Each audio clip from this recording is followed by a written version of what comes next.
अच्छी पढ़ाई की है, लेकिन ये बड़ा वाला है ना शरारती, पढ़ता ही नहीं है कुछ भी। मेरा ये अच्छा है, मेरा ख्याल ये रखेगा के। अरे तेरा ख्याल ये रखेगा, ये कहाँ से आई बात? दोनों तेरे हैं, लेकिन फरियाद तू ऐसा है, तू ऐसा है। किसी को घृणा नहीं करना कभी भी। किसी के प्रति तुम कहीं पर भी उनके लिए गलत धारणा बनाओ ही मत, क्योंकि कर्म का पूरा चित्र अलग है। कभी भी कोई भी बाल्या वाल्मीकि बन सकता है, कोई भी आदमी शैतान से भगवान बन सकता है, कोई भी आदमी पापों से परिवर्तन करके पुण्यशाली बन सकता है। आप कभी भी धारणा मत बनाओ, यानी कि फरियाद करना या फिक्र करना इसकी, अपनों की या परायों की, जो दूर है उसकी या करीब है उसकी, सबकी करना। भगवान ने सभी जीव करू सबके प्रति प्रेम रखा। और लास्ट, स्वतंत्रता नहीं संस्कार चाहिए। स्वतंत्रता नहीं संस्कार इसके लिए चाहिए कि वो सब संस्कार वो आपको सबके साथ जुड़े रहेंगे। 7 सूर है जीवन के। आपने स्वतंत्रता की बात मैंने आगे बहुत बता दी है, लेकिन इस स्वतंत्रता के नाते आपको कोई भी रोक टोक नहीं होगी, कोई भी ब्रेक नहीं होगी। गाड़ी को ब्रेक नहीं है तो, जबान को लगाम नहीं है तो, जीवन में संस्कार के लिए मर्यादा नहीं और स्वतंत्रता है तो, आप समझ सकते हो कि जिन जिन लोगों ने संस्कार से नहीं जुड़े हैं उनके जीवन में बहुत परेशानी है। आज पूरा हिंदुस्तान भर में कल्चर आउट ऑफ का, यानी कि अमेरिका का कल्चर आ रहा है। हर परिवार में कहीं ना कहीं ऐसी कोई चीज बन रही है जिसमें मूलभूत संस्कृति वो खत्म हो रही है। संस्कार के नाते बच्चे भी माँ बाप को पैर धोने की भूल गए। यदि धोक भी रहे हैं, पैर छू भी रहे हैं, तो पैर छूने के बाद भी शायद उसका रिस्पेक्ट नहीं रख रहे। रिस्पेक्ट शायद रख रहे तो बाहर से रख रहे, अंदर से नहीं। लग रहा है ठीक है, करना पड़ता है। तो आपने संस्कार ना दिए तो बच्चे भी सामने बोलते हुए हो गए, सामने जवाब देते हुए हो गए। तो यहाँ पर हमारे 7 सेशन कंप्लीट होते हैं। फिर से एक बार 7 चीज़ों को फर्स्ट देखो, आपकी किताब लो। लेना नहीं देना, मैं नहीं हम, अपमान नहीं आदर, अधिकार नहीं प्रेम, सजा नहीं समझन, फरियाद नहीं फिक्र, स्वतंत्रता नहीं संस्कार। तो हम वापिस 15 मिनट में आपको 4 बजे हम शुरू करते हैं। फिर वापिस आपकी कोई प्रश्नोत्तरी हो, आप यहाँ कागज लिख के रखना, आपके अनुभव इस 3 मिनट के, ठीक है। शरो मंगल मंगलम फरमाओ, कुछ कहना है? शरो। छोटे 3 साल के बच्चे को रोता है तो टीवी के सामने बैठा दे, देख द कार्टून, देख ले छोटा भीम। अब बताओ, उनकी पूरी प्रिंट शुरू हो गई। मैं ये बात करता हूँ, इसके बाद के पीछे थोड़ी हंसी के साथ आप थोड़ा उसको व्यू पॉइंट भी समझना। मैं डायरेक्ट नहीं कह रहा हूँ, इसका मतलब आपके ऊपर लग रहा है, आपको वो चेंज करने की ज़रूरत है। अब बच्चे को आपने 3 साल के बैठा दिए, ले बैठ, देख कैसा कार्टून आता है, भोजन कर दे, आप अंदर उसे पकाते। अब 3 साल की उम्र से शुरुआत हुआ और आप छोटे बच्चे को अभी तो वो बोलना नहीं सिखा के, इसको बाद ये तो बहुत टैलेंट है, फ़ोन आता है उसको। 8-10 सालों में आंखों के प्रॉब्लम बढ़ जाएंगे सिर्फ फ़ोन के हिसाब से। बड़े बड़े इंटेलिजेंस लोग जो समझदार हैं, साइंटिस्ट जैसे भी, ऐसे लोगों ने तय कर दिया कि 1 ही घंटा दिन भर में फ़ोन यूज़ करना या 2 घंटे यूज़ करना, बाकी नहीं। अभी दिन रात आपके साथ फ़ोन चलते रहे। साइंस के इतने सारे नुकसान हैं, लेकिन ये अब पढ़ाई लिखाई है नहीं। ज़्यादातर देखने जाओ तो लंबे कोई पढ़ने की सोच बनाते नहीं। जो कुछ पढ़े रहते हैं उसमें ऐसी कोई इम्यूनिटी पावर, मानवता की कोई सोच आती नहीं। अपने जीवन की भी सोच नहीं आती। खाना पीना ऐसा है नहीं। बच्चे की जिद का मूलभूत कारण माँ बाप का जतन कम है। कैसे करना? अब मूल बात, आप उसको लास्ट हर रोज के लिए 15 मिनट उसको बिठाओ और समझाओ कि देख ये ऐसा है, ये ऐसा है, ये कहानी है, ये ऐसा हो गया, इधर स्कूल में ऐसा हुआ, तुझे नहीं करना चाहिए। आप उसे समझा रहे हो ना कि देख ऐसे बूट पहनना, ऐसे पैंट पहनना, ऐसे बाल करना, जहाँ स्कूल में जाओ तो नाश्ता करना हो तो ढोलना नहीं, सब समझा रहे हो ना कि नहीं समझा रहे हो? उसको सब पता चलता है ना, तो आपने क्या नहीं समझाया उसे? समझाया क्या नहीं? उसको उसके विचारों को समझाना था कि देख अपन यहाँ रात को खाते हैं ना, तो ये दोस्त से जहाँ ये नरक का पूरा चित्र है वहाँ पर अपने को ले जाएंगे, मारेंगे। छोटे बच्चे को इतना लंबा ज्ञान नहीं होता, लेकिन वो भय से भी धर्म छोटे बच्चों को कराना चाहिए। जब वो 10वीं 12वीं आता है फिर उसका नॉलेज बढ़ता है, फिर उसे आत्मा के लेवल पे समझाना पड़ता है। तो जो स्टार्टिंग बेस जो जिसका होता है बाल बुद्धि, उसे समझाना पड़ता है। कैसे छोटी छोटी बात, दीदी को मारेगी, हाथ में कांटे उगेंगे, हाँ कि नहीं मारेगी, ऐसे समझाते हैं ना आप। तो छोटे बच्चे को आपको पहले 15 मिनट रात को उनको बैठाना, सिर्फ गाधा रट ले ऐसा नहीं, सूत्र कर ले ऐसा नहीं, उसको समझाना है कि क्या मानवता है, क्या सहायता है, क्या साधर्मिकता है, एक बात। दूसरी बात, उनका पुण्य बढ़ाओ। उनको हर रविवार होता है, तुम ले जाओ कहीं फांद्रा पुल, कहीं गरीबों में, अनाथ आश्रम में, झुपड़पट्टी, जो बच्चे कहीं पर रहे, फुटपाथ पे सोए, तो अपने उनकी पुण्यशाली बनाओ। उनके हाथ से ही आप उनको, ये बेटा फ्रूट दे दे, यहाँ पर कपड़े दे दो, यहाँ कंबल दे दो। अब आपका कोई ऐसा कॉन्सेप्ट है बच्चे को पुण्यशाली बनाने के लिए क्रिया, और बच्चे की सोच को चेंज करने की क्रिया। अब 15 मिनट कौन बैठेगा? वो 8-9 बजे सो जाता है, सुबह 6 बजे उठना है। 9 बजे सोने वाला लड़का, पिताजी आते हैं 10 बजे, सुबह पिताजी उठते हैं 8 बजे, वो जाता है 7:30 बजे। संडे को मिलते हैं तो संडे को सोसाइटी और समाज के लिए जाना करना। अब मुझे बताओ, आपने बच्चों के लिए क्या टाइम दिया? वो जीती क्यों नहीं होगा? क्योंकि बाहर का नेगेटिव इतना सारा भरा हुआ है, लेकिन आप तो चैनल सेट ही नहीं करते। तो बच्चे के पीछे रोज 15 मिनट देने चाहिए, छोटी बड़ी हर कहानियाँ सुनानी चाहिए। वो आज यदि ये संस्कार पाएगा तो कल 10-15 साल का होगा तो उसे वो माँ के प्रति लगाव रहेगा, क्या कि माँ का सानिध्य उसे मिला है। मुझे आप बताना सानिध्य के विषय में, राणा प्रताप, शिवाजी, उनकी 3-4 बातें करने के सानिध्य का क्या प्रभाव है, जो मैंने आपको बताया था ना उस दिन। माँ बाप का सानिध्य क्या उसे करता है।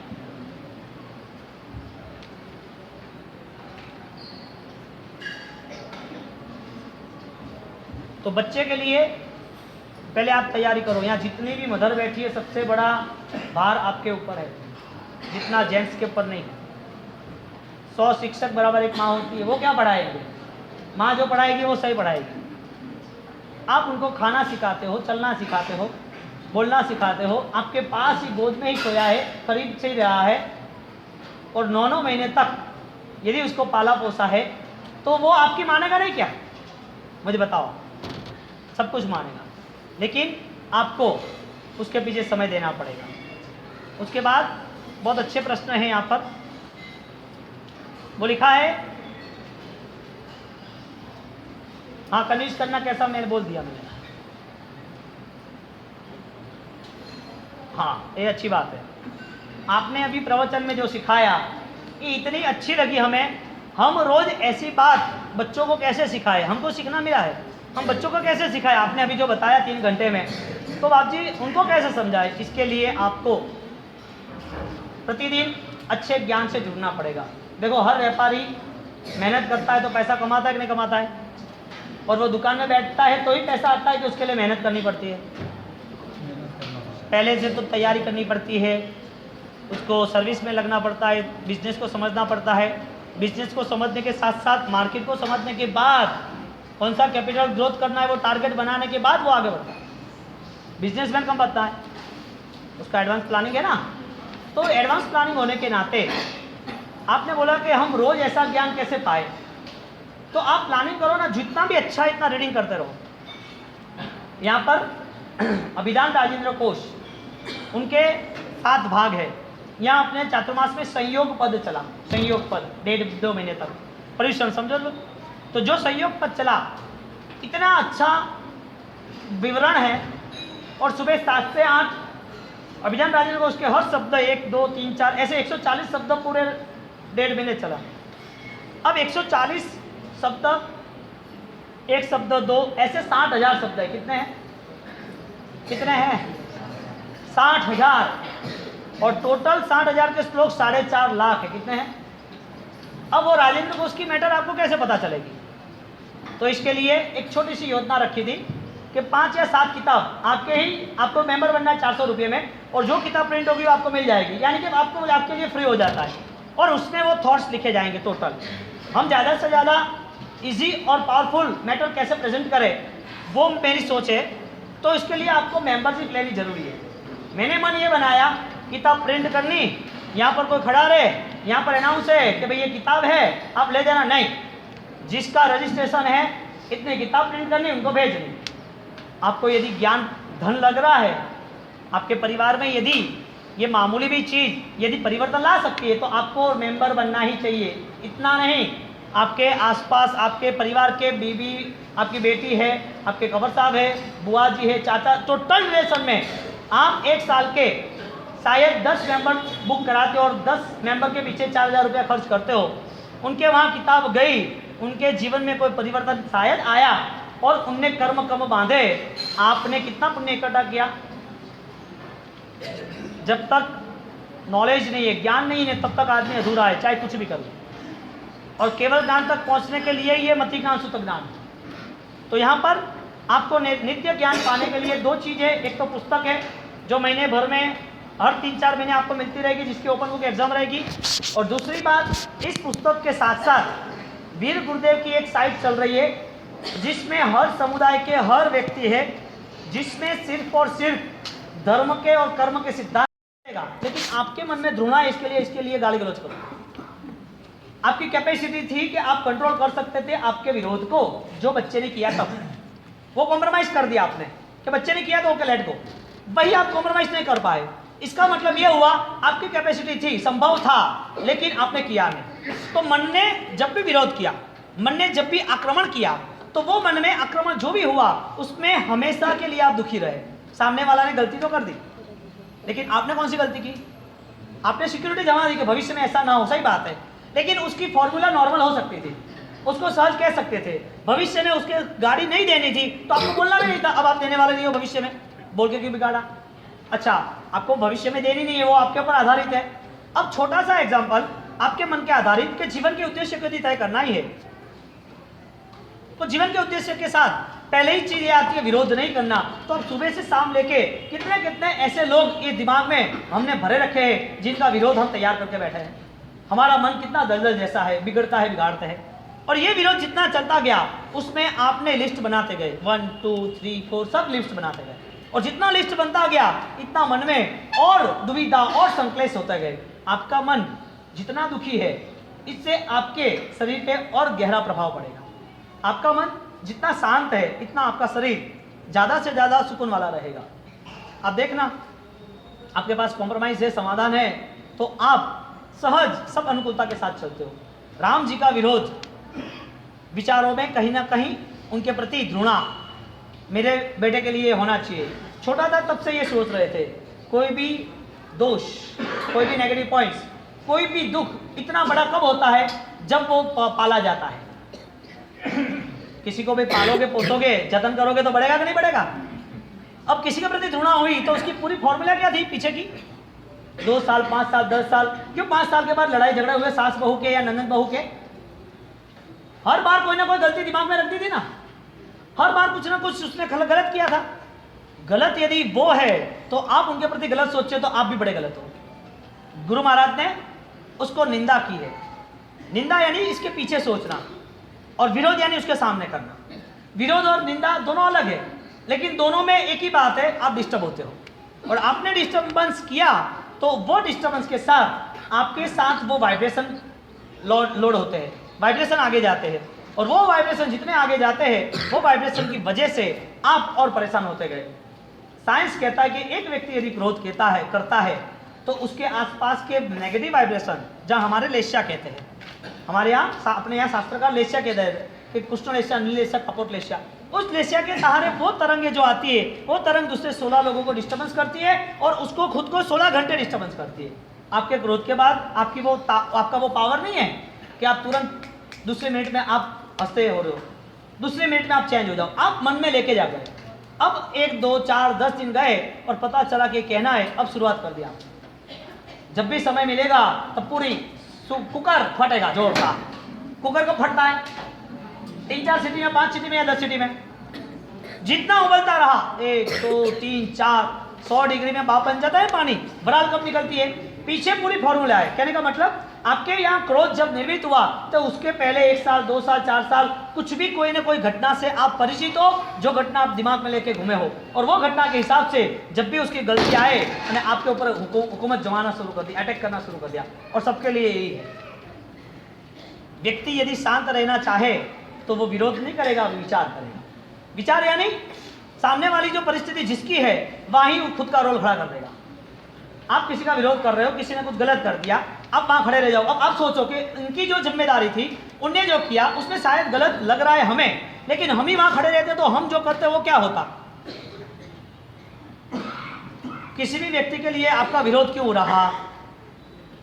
आपने अपने खुद को वहां पर खड़ा नहीं किया, उसके जगह आपका रोल होता तो आप तुरंत मानते हाँ अभी वो तो करना चाहिए, वो तो सही है, अभी क्या करें। हमारी जब गलतियां होती है तब हमारा बचाव पक्ष खड़ा होता है, यानी कि हमारी जो सेंस है वो कभी भी कहीं पर भी गिरना नहीं चाहती, हमें हमारा अहंकार झुकने नहीं देता। इसके लिए हमने जब भी गलती की तब बचाव पक्ष खड़ा कर दिया, वो भी विरोध। हमारी गलती थी उसका विरोध, सामने वाला गलती कर रहा है उसका भी विरोध। विरोध वाला मन अशांत रहता है, अपार अशांत। अब धन के अंबार लगे हैं, लेकिन धन से कोई धनी व्यक्तियों की आंखों में देखना जाए तो सुख दिखता नहीं है, उसकी आंखों में वो अमी नहीं दिखती है, वो संवेदना नहीं दिखती है। क्यों भाई? तो गलती का ये रूप है, विरोध का ये रूप है। विरोध जब भी आता है तो ऐसे ही आता है। अब आपकी कोई भी गलती हुई है तब आपका जीवन कैसा? आपकी तैयारी है कन्फेशन की? गलती हुई तो कन्फेशन की तैयारी है। सामने वाले ने गलती की तो बड़ा मन में रख के उस पर विचार किया कि ये जो गलती हुई इसकी वजह क्या, किस वजह से गलती हुई। यदि कॉम्प्रोमाइज है, आपके बच्चे से भी गलती हुई तो आप संभाल लेते हो, और आपके विरोधियों से गलती हुई तो आप ढोल नगारा बजाते हो, ये किया वो किया। तो समाज का ये निर्माण होना चाहिए क्या? समाज की पुण्याई खत्म हो रही है, समझ लो आपने विरोध किया तो विरोध करने वाला व्यक्ति जो भी है उसकी प्रथम पुण्याई तो खत्म होती है, और पुण्याई खत्म होती है तो आपको पता नहीं है कौन से रिजल्ट सामने आ जाते हैं, कौन सी घटना आपके वहां बन जाती है। बताओ आप के 22 साल का एक लड़का है, अहमदाबाद की बात कर रहा हूँ, खानपुर की, पल्लव नाम का लड़का था, डॉक्टर था, स्मार्ट था, बीएस में उसकी प्रैक्टिस थी, अच्छा कमाना धमाना था, और वो कैंसर का हावी हो गई, कैंसर उसके ऊपर, कैंसर का दर्दी बन गया। अब वो डॉक्टर खुद, उसके चैनल में अच्छे डॉक्टर, स्मार्ट, पढ़ा लिखा। अब वो पढ़ा लिखा लड़का वो कैंसर से पीड़ित हो गया। कैंसर में उसने सब दवाई ली, थोड़ा रिवर्स भी हो गया, अच्छा हो गया। साल भर के बाद वापस वो जम्स कैंसर के खड़े हो गए बॉडी में, वो परेशानी बढ़ती गई। डॉक्टर ने बोला कि अब लास्ट स्टेज, थर्ड स्टेज, अब कोई हमारे हाथ में नहीं है, जितनी आराधना उतना कर लो। 24 साल का लड़का, एक ही लड़का, सुखी संपन्न, और आगे जाके इंटेलिजेंस डिग्री वाला, जो आगे बढ़ गया था, उसकी इमेज थी, वो डॉक्टरों में भी उनकी इतनी स्मार्टनेस थी, जैन परिवार से था, धवलगिरी में 5वें माल यानी कि 10 माल की बिल्डिंग में रहता था। उस लड़के की मृत्यु हो गई। मैं ये कह रहा हूँ, ये घटना आपके सामने यदि आ रही है तो आप क्या इमेजिन कर सकते हो, क्या सोच सकते हो, किस वजह से हुआ? ये कैंसर की वजह से हुआ कि पुण्य कम हुआ इसके लिए हुआ? दो हुआ, दोनों था, कैंसर भी था और पुण्य कम भी था। इसका मतलब ये कि आपने कुछ भी, आपके हाथ में नहीं है, आपके हाथ में कुछ भी नहीं है। कोई भी जीवन कभी भी कहीं पर भी यहां से विदा ले सकता है, कोई भी व्यक्ति। तो आप जिस व्यक्ति का विरोध कर रहे हो उस व्यक्ति का विदा होना निश्चित है। वो व्यक्ति ने विदाई ले ली यहां से। अब आपने जो विरोध किया वो आपके मन में पड़ा है, वो मर गया है। आपको 2 साल के बाद पता चला कि वो मर गया, लेकिन आपके मन में तो इसके प्रति घृणा थी ना। और सही बात तो बताओ, यदि कोई व्यक्ति विरोध भी कर रहा है ना तो आप जिंदा हो तब तक, अब मर जाओगे तो वो विरोध नहीं करेगा। आपको यदि आपकी महिमा बढ़ानी है तो आपको मरना पड़ेगा, क्योंकि मृत्यु के बाद ही आपके गुण गाए जाते हैं। आपको महिमा बढ़ानी है तो मरो। कहने का मतलब, गलती करने वाला वो शायद सब लोगों के लिए कॉमन है, लेकिन गलती का सुधार करने वाला वो महान है। उससे भी महान वो है जो गलती देखे ही नहीं। गलती तो सबसे भी होने वाली है। गुरु का कर्तव्य क्या होता है? गुरु और माँ बाप वो दोनों भगवान की कड़ी है, भगवान के रास्ते है। माँ बाप बच्चे की गलती होती है उसे सुधार देते हैं, गुरु भी जितनी गलतियां होती है उसे प्रायश्चित देते हैं, उसे समझा देते हैं और ब्लाइंड सर उसका जीवन व्यतीत करते हैं। तो गुरुजन पुआ सुह गुरु जोगो, दोनों साइकिल चले। जय विराज सूत्र में आता है ना, गुरु जन पुआ, गुरु शब्द आया, सुह गुरु जोगो, गुरु शब्द आया। हु इज गुरु? जो एक पवित्रता की ऊर्जा है, जो इस जीवन को सही ढंग से मैनेज कर सकते हैं, जो इस जीवन के अंतर्गत जो अध्यात्म के रास्ते पर परम शांति का एक आयाम वो दिखा सकते हैं, और उसका नाम है गुरु। तो गुरु में 2 पार्ट आए, एक आई माता पिता, माँ आई, और दूसरा है गुरुदेव यानी कि गुरु भगवान। अब बताओ आपकी शुरुआत कहाँ से हुई भगवान को मिलने की? माँ से या गुरु से? माता से शुरू हुई। नहीं तो माता जो है वो अपने बच्चे की हर कोई गलती आए उसे सुधारते कि नहीं सुधारते? उस जो अहमदाबाद वाले जो बच्चे ने 2 लाख रुपए लेके आए, फिर भी उसकी माँ को पता था कि गलती सुधार देगा, तो उसके पापा को समझा रहे थे कि अब छोड़ो, कल बात होगी। तो उसका सुधार आ गया। माँ यदि कह सकती थी रात भर भी, अरे वो बच्चा पढ़ने लिखने में कमजोर हो ना, शायद नहीं भी पढ़ सके ना, और टीचर बोलेगे छोड़ दे, तेरा बेटा ऐसा है, तेरे बेटे को हम नहीं पढ़ाएंगे, हमारे स्कूल का रिजल्ट बदल रहा है, वो गर्म हो जाता है टीचर या तो प्रिंसिपल, उठा जाए तेरे बच्चों को, ऐसा पागलपन करके करता है, लड़ाई झगड़ा ये वो नहीं पढ़ना, ऐसा वैसा करता है, तुरंत माँ परेशान हो गई, अरे छोड़ा, तेरे स्कूल में क्या रखा है, मैं मेरे बेटे को पढ़ाऊंगा, तेरी स्कूल थोड़ी बढ़िया है, दुनिया में बहुत सारी स्कूल है, मेरा बेटा सही ढंग से पढ़ रहा है, सही तैयार होता है, आपने उनको गलत ठहरा रहे हो, इतने सारे लड़के गलतियां कर रहे हैं और तुम्हें कुछ लेना देना नहीं। ये आवाज होगा कि नहीं होगा माँ का? हाँ या ना? पक्का? क्यों? वो गलतियों को सुधारने के लिए, उनके प्रति वात्सल्य देने के लिए, उनका नया जीवन बनाने के लिए वो चिंतित है। इसके लिए उसका राग तो है, लेकिन भविष्य क्या होगा, हम नहीं होंगे तो उसका क्या होगा, तो उनके प्रति परिपूर्ण कैसे वात्सल्य दिया जाए, कैसे उसे सुधार किया जाए, तो माँ की जैसी फर्ज, ऐसी गुरु की फर्ज बनती है। मैं ये कहना चाहता हूँ कि जब तक जो माँ है वो माँ यदि सही ढंग से, यदि विचार में आगे बढ़े तो उसका विरोध किसी के पास भी नहीं होगा, और वो माँ जगदम्बा बन जाए तो, जगत की माँ बन जाए तो हर किसी के प्रति प्रेम रहेगा, हर किसी के प्रति वात्सल्य रहेगा, विरोध नहीं रहेगा। तो आपके जीवन में जब गलतियां होती है, समझ लो कि माँ बच्चे को स्वीकार लेते हैं, गलतियां कितनी भी बच्चे की हो, दारू पी के भी आया हो, लड़ाई झगड़े भी करके आया, गलत भी करके आया हो, लास्ट में माँ क्या कहेगी, ठीक है कुछ नहीं, आने दो, सुधर जाएगा सुधर जाएगा। 50 साल तक यही बात चलती, 50 साल का लड़का होता है, 60-70 साल की माँ होती है, तो यही बात कही, कुछ नहीं, अभी जीवन है, सुधर जाएगा, छोड़ो ना, उनके कर्म पे छोड़ दो। उनको माने कि उसको कोई बोलो मत, उसको कोई टोको मत, उसको बार बार उसको परेशान मत करो, छोड़ दो उसके जीवन पर। ऐसी भी घटनाएं आपके सामने आई होगी। मेरी बात यह है कि परिवार में यदि गलतियां देखी तो आपको, परिवार में 7 लोग हैं 700 करोड़ में, जो 7 लोगों के साथ बहुत प्रेम से रहना है, तो 7 लोगों के साथ विरोध के साथ रहना है। अब आप जिसके साथ रहते हो उसके जीवन को व्यतीत करना नहीं है, आप जिसके साथ मिले जुले हो दुनिया भर के लोगों के साथ, वो लोग घर पे आने वाले, अरे सबसे बड़ी बात, आपने विरोध भी किया ना तो भी आप गलत हो, क्योंकि आपका मन अशांत रहा, आपने कर्म बंद किया। साथ में घर में कोई फंक्शन होगा, बड़ा कोई फंक्शन हुआ, तपस्या हुई, या शादी ब्याह हुए, कोई फंक्शन आया, तो आप जिसका विरोध करते हो उसका नाम लिखोगे कि नहीं पत्रिका में? नहीं लिखना चाहिए ना। तो आप दुनिया को तो ये बताते हो तो हमें एक है, और आपके मन में दूसरे विचार चल रहे, ये सब डबल रोल क्यों, ये नकाब बैठ के क्यों बैठना? कहने का मतलब विरोध नहीं, विचार करो कि हम इसको कितना इजी बना सकते हैं। हमारे पास ऐसी क्या फॉर्मूला है जिसके हिसाब से सब संयुक्त हिसाब से हमको रास्ता निकालना है। लेकिन हम जो व्यक्ति यदि इश्यू खड़ा करता है तो वो कैपेबल नहीं है माइंडली, जो व्यक्ति सॉल्व करता है वही कैपेबल है। हमारे पास सॉल्यूशन पावर है या हमारे पास डिस्टर्बेंस पावर है? हम डिस्टर्बेंस खड़ा करते हैं क्या सॉल्यूशन लाते हैं?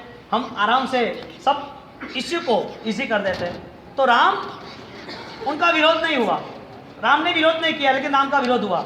अब दोनों विरोध करते तो यहाँ पर, के बाद मैं तुझे दूसरी बात भी नहीं बताऊंगा। सबसे बड़ा धर्म तेरा ये है कि तेरे परिवार में सुख शांति रहे।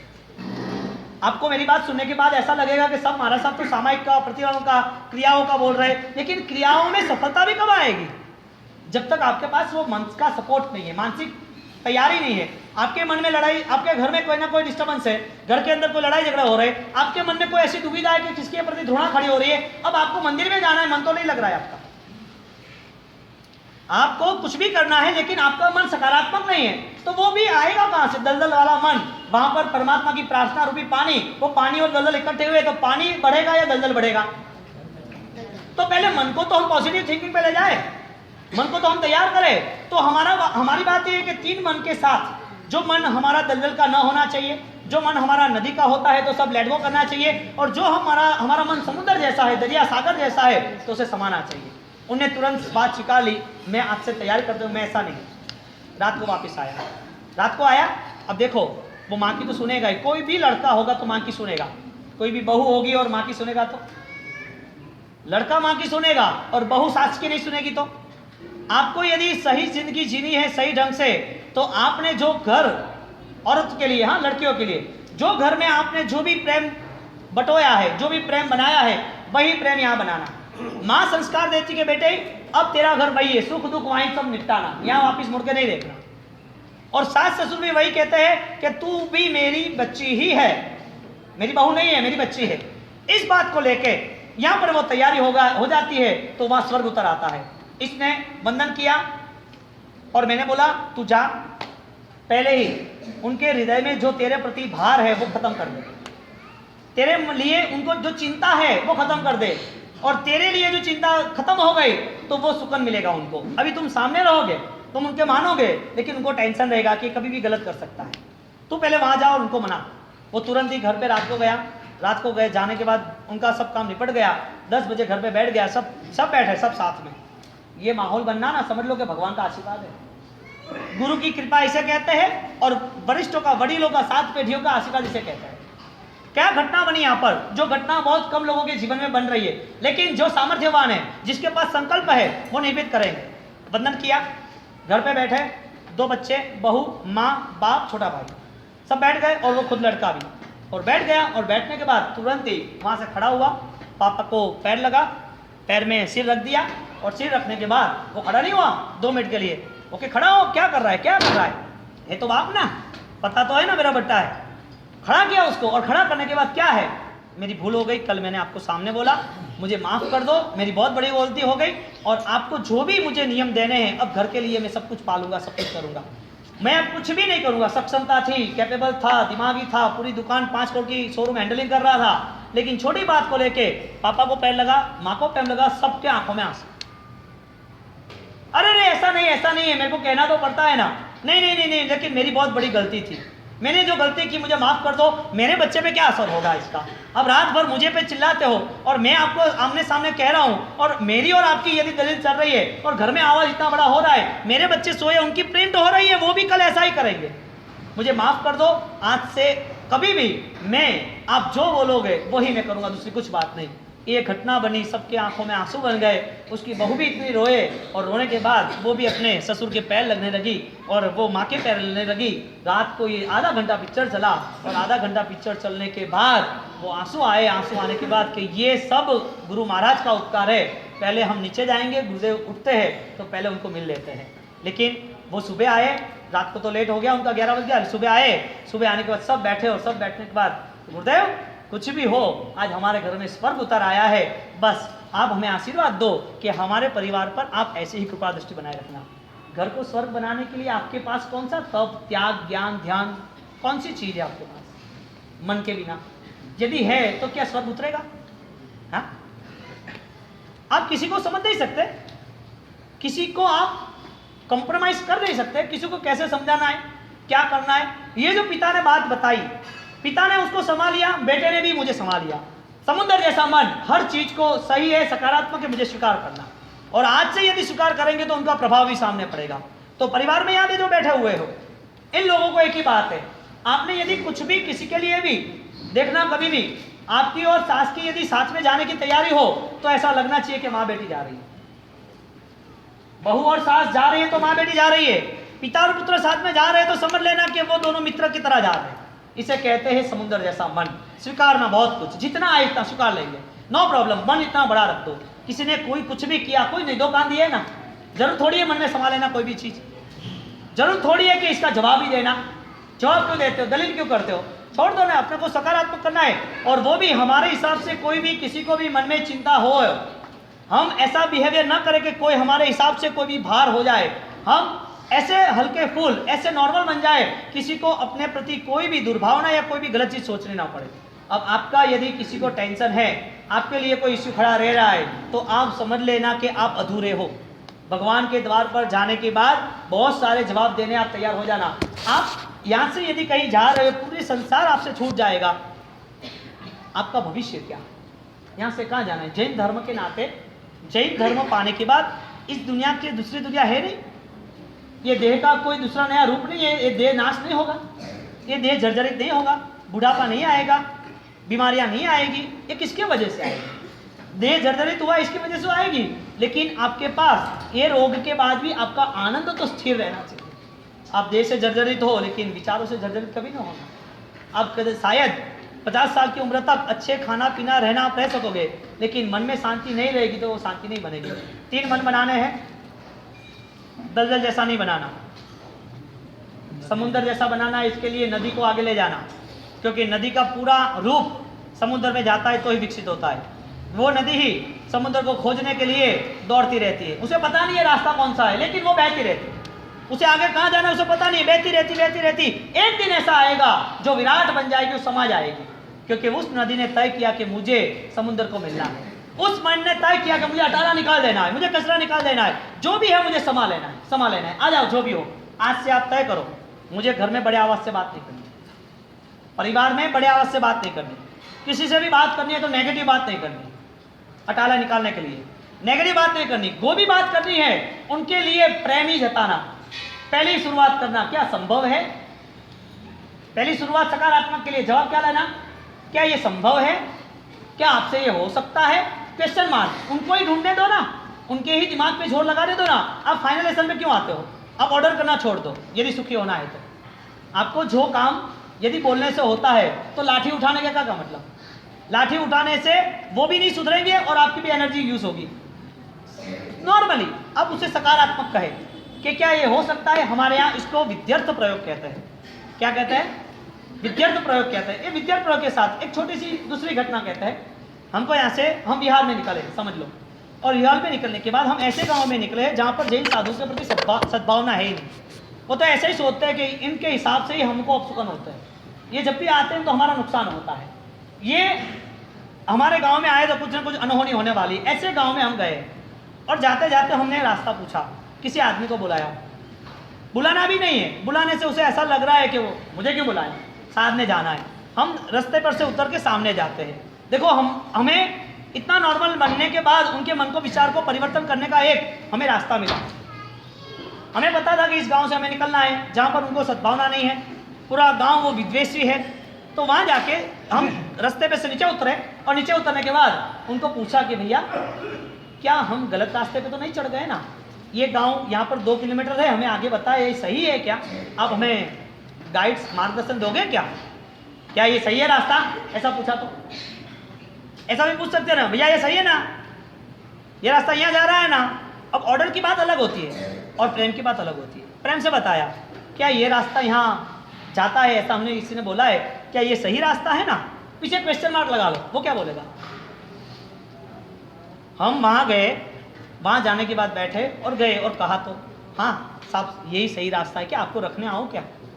हम बोलेंगे नहीं, हम तो पीछे से दूसरे महाराज जा रहे दूसरे रास्ते से, लेकिन हम यहाँ परेशान हो गए, हम भूल गए थे रास्ता, इसके लिए आपको पूछ लिया, आपने समय दिया, धन्यवाद। छोटी सी सिर्फ 30 सेकंड की बात थी, कोई प्रॉब्लम नहीं था। उनके मन के प्रति धारणा बढ़ गई। अच्छा हुआ कि ये तो हमारे साथ बहुत अच्छे हैं, हमने सकारात्मक लिया। वो यदि आग बनता है तो हमें पानी बनना।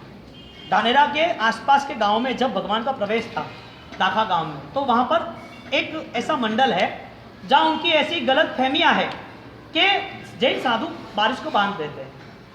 उनको पता नहीं है किसी ने उसको भरमाया है और बारिश को बांध देते हैं और हमको दुखी करते हैं। बारिश बंद होती है तो उनका समाज सुखी होता है, उनका भाव बढ़ता है। वो तो किसान नहीं है, तो उनने चलाया था वाहनियाँ, लूट के गए। वाहनियाँ यानी अंग्रेज जो वाहन यानी कि वो नैया बड़ी स्टीमर लेके आए थे, तो गुजराती में उसे वाहन कहते हैं, वाहन। तो वो कहते हैं कि वाहनिया का शब्द उनने अभ्रंश कर दिया, वाणिया बढ़िया, हिंदी में बढ़िया कहते वाणिया बना दिया, वाणिया लूट के चले जाएंगे। तो उनने बोला कि उनको सुखी करने वाले उनके साधु है तो साधु को मारो। तो कई बार ऐसा भी हुआ कि उनने कुछ ना कुछ बोतलें फेंकी शराबों की, वो कोको कोला फैंटा की, गलत बातें की, पत्थर भी मारे। ऐसा हुआ राजस्थान के कई इलाकों में, ऐसा हुआ। अब वहाँ पर मुझे पता है, मैं नाम नहीं बोल रहा हूँ, आगे जाके उस व्यक्ति के गांव में हमें जाना हुआ। वहाँ जाने के बाद उनके मुखिया को बुलाया। उनको मुखिया के बुलाने के बाद, वो विरोधी है, उनने अनूप दास की झोपड़ी बना के रखी है। उनने लिख लिया है कि मुसलमान को मंदिर में आने देना चाहिए लेकिन जैनों को नहीं, बढ़िया को नहीं, ऐसा लिखा, जैनों को नहीं, बढ़िया को। इतना द्वेष भरा हुआ है। मैं आपको कह रहा हूँ कि वो व्यक्ति गलत है ऐसा नहीं, लेकिन जो द्वेष भरा हुआ है उनको हम कैसे इजी कर सकते हैं, मन समुद्र कैसा बना सकते हैं। तो उनको ऑफर दी कि हम यहाँ पर छोटा सा गांव के सबके लिए बस स्टैंड, बैठने के लिए जो है स्टैंड, आपके लिए गवर्नमेंट से आपकी गांव में जो लोग, पैसा सबसे कम मेरे पास है और बुद्धि सबसे ज़्यादा मेरे पास है।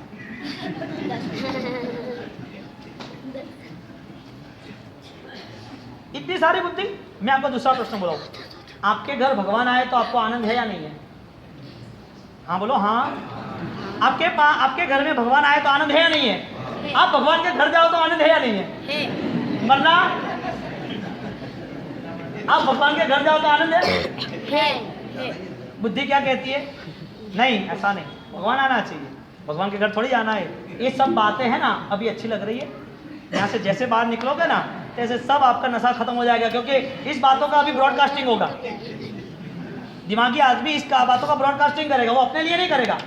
बाप जी ने ऐसा बोला, ऐसा किया, ऐसा हुआ, ये बात थी, मजा आ गया, क्या संगीत था, आनंद आ गया ध्यान में, क्या प्रश्नोत्तरी थी, कैसे लोग थे।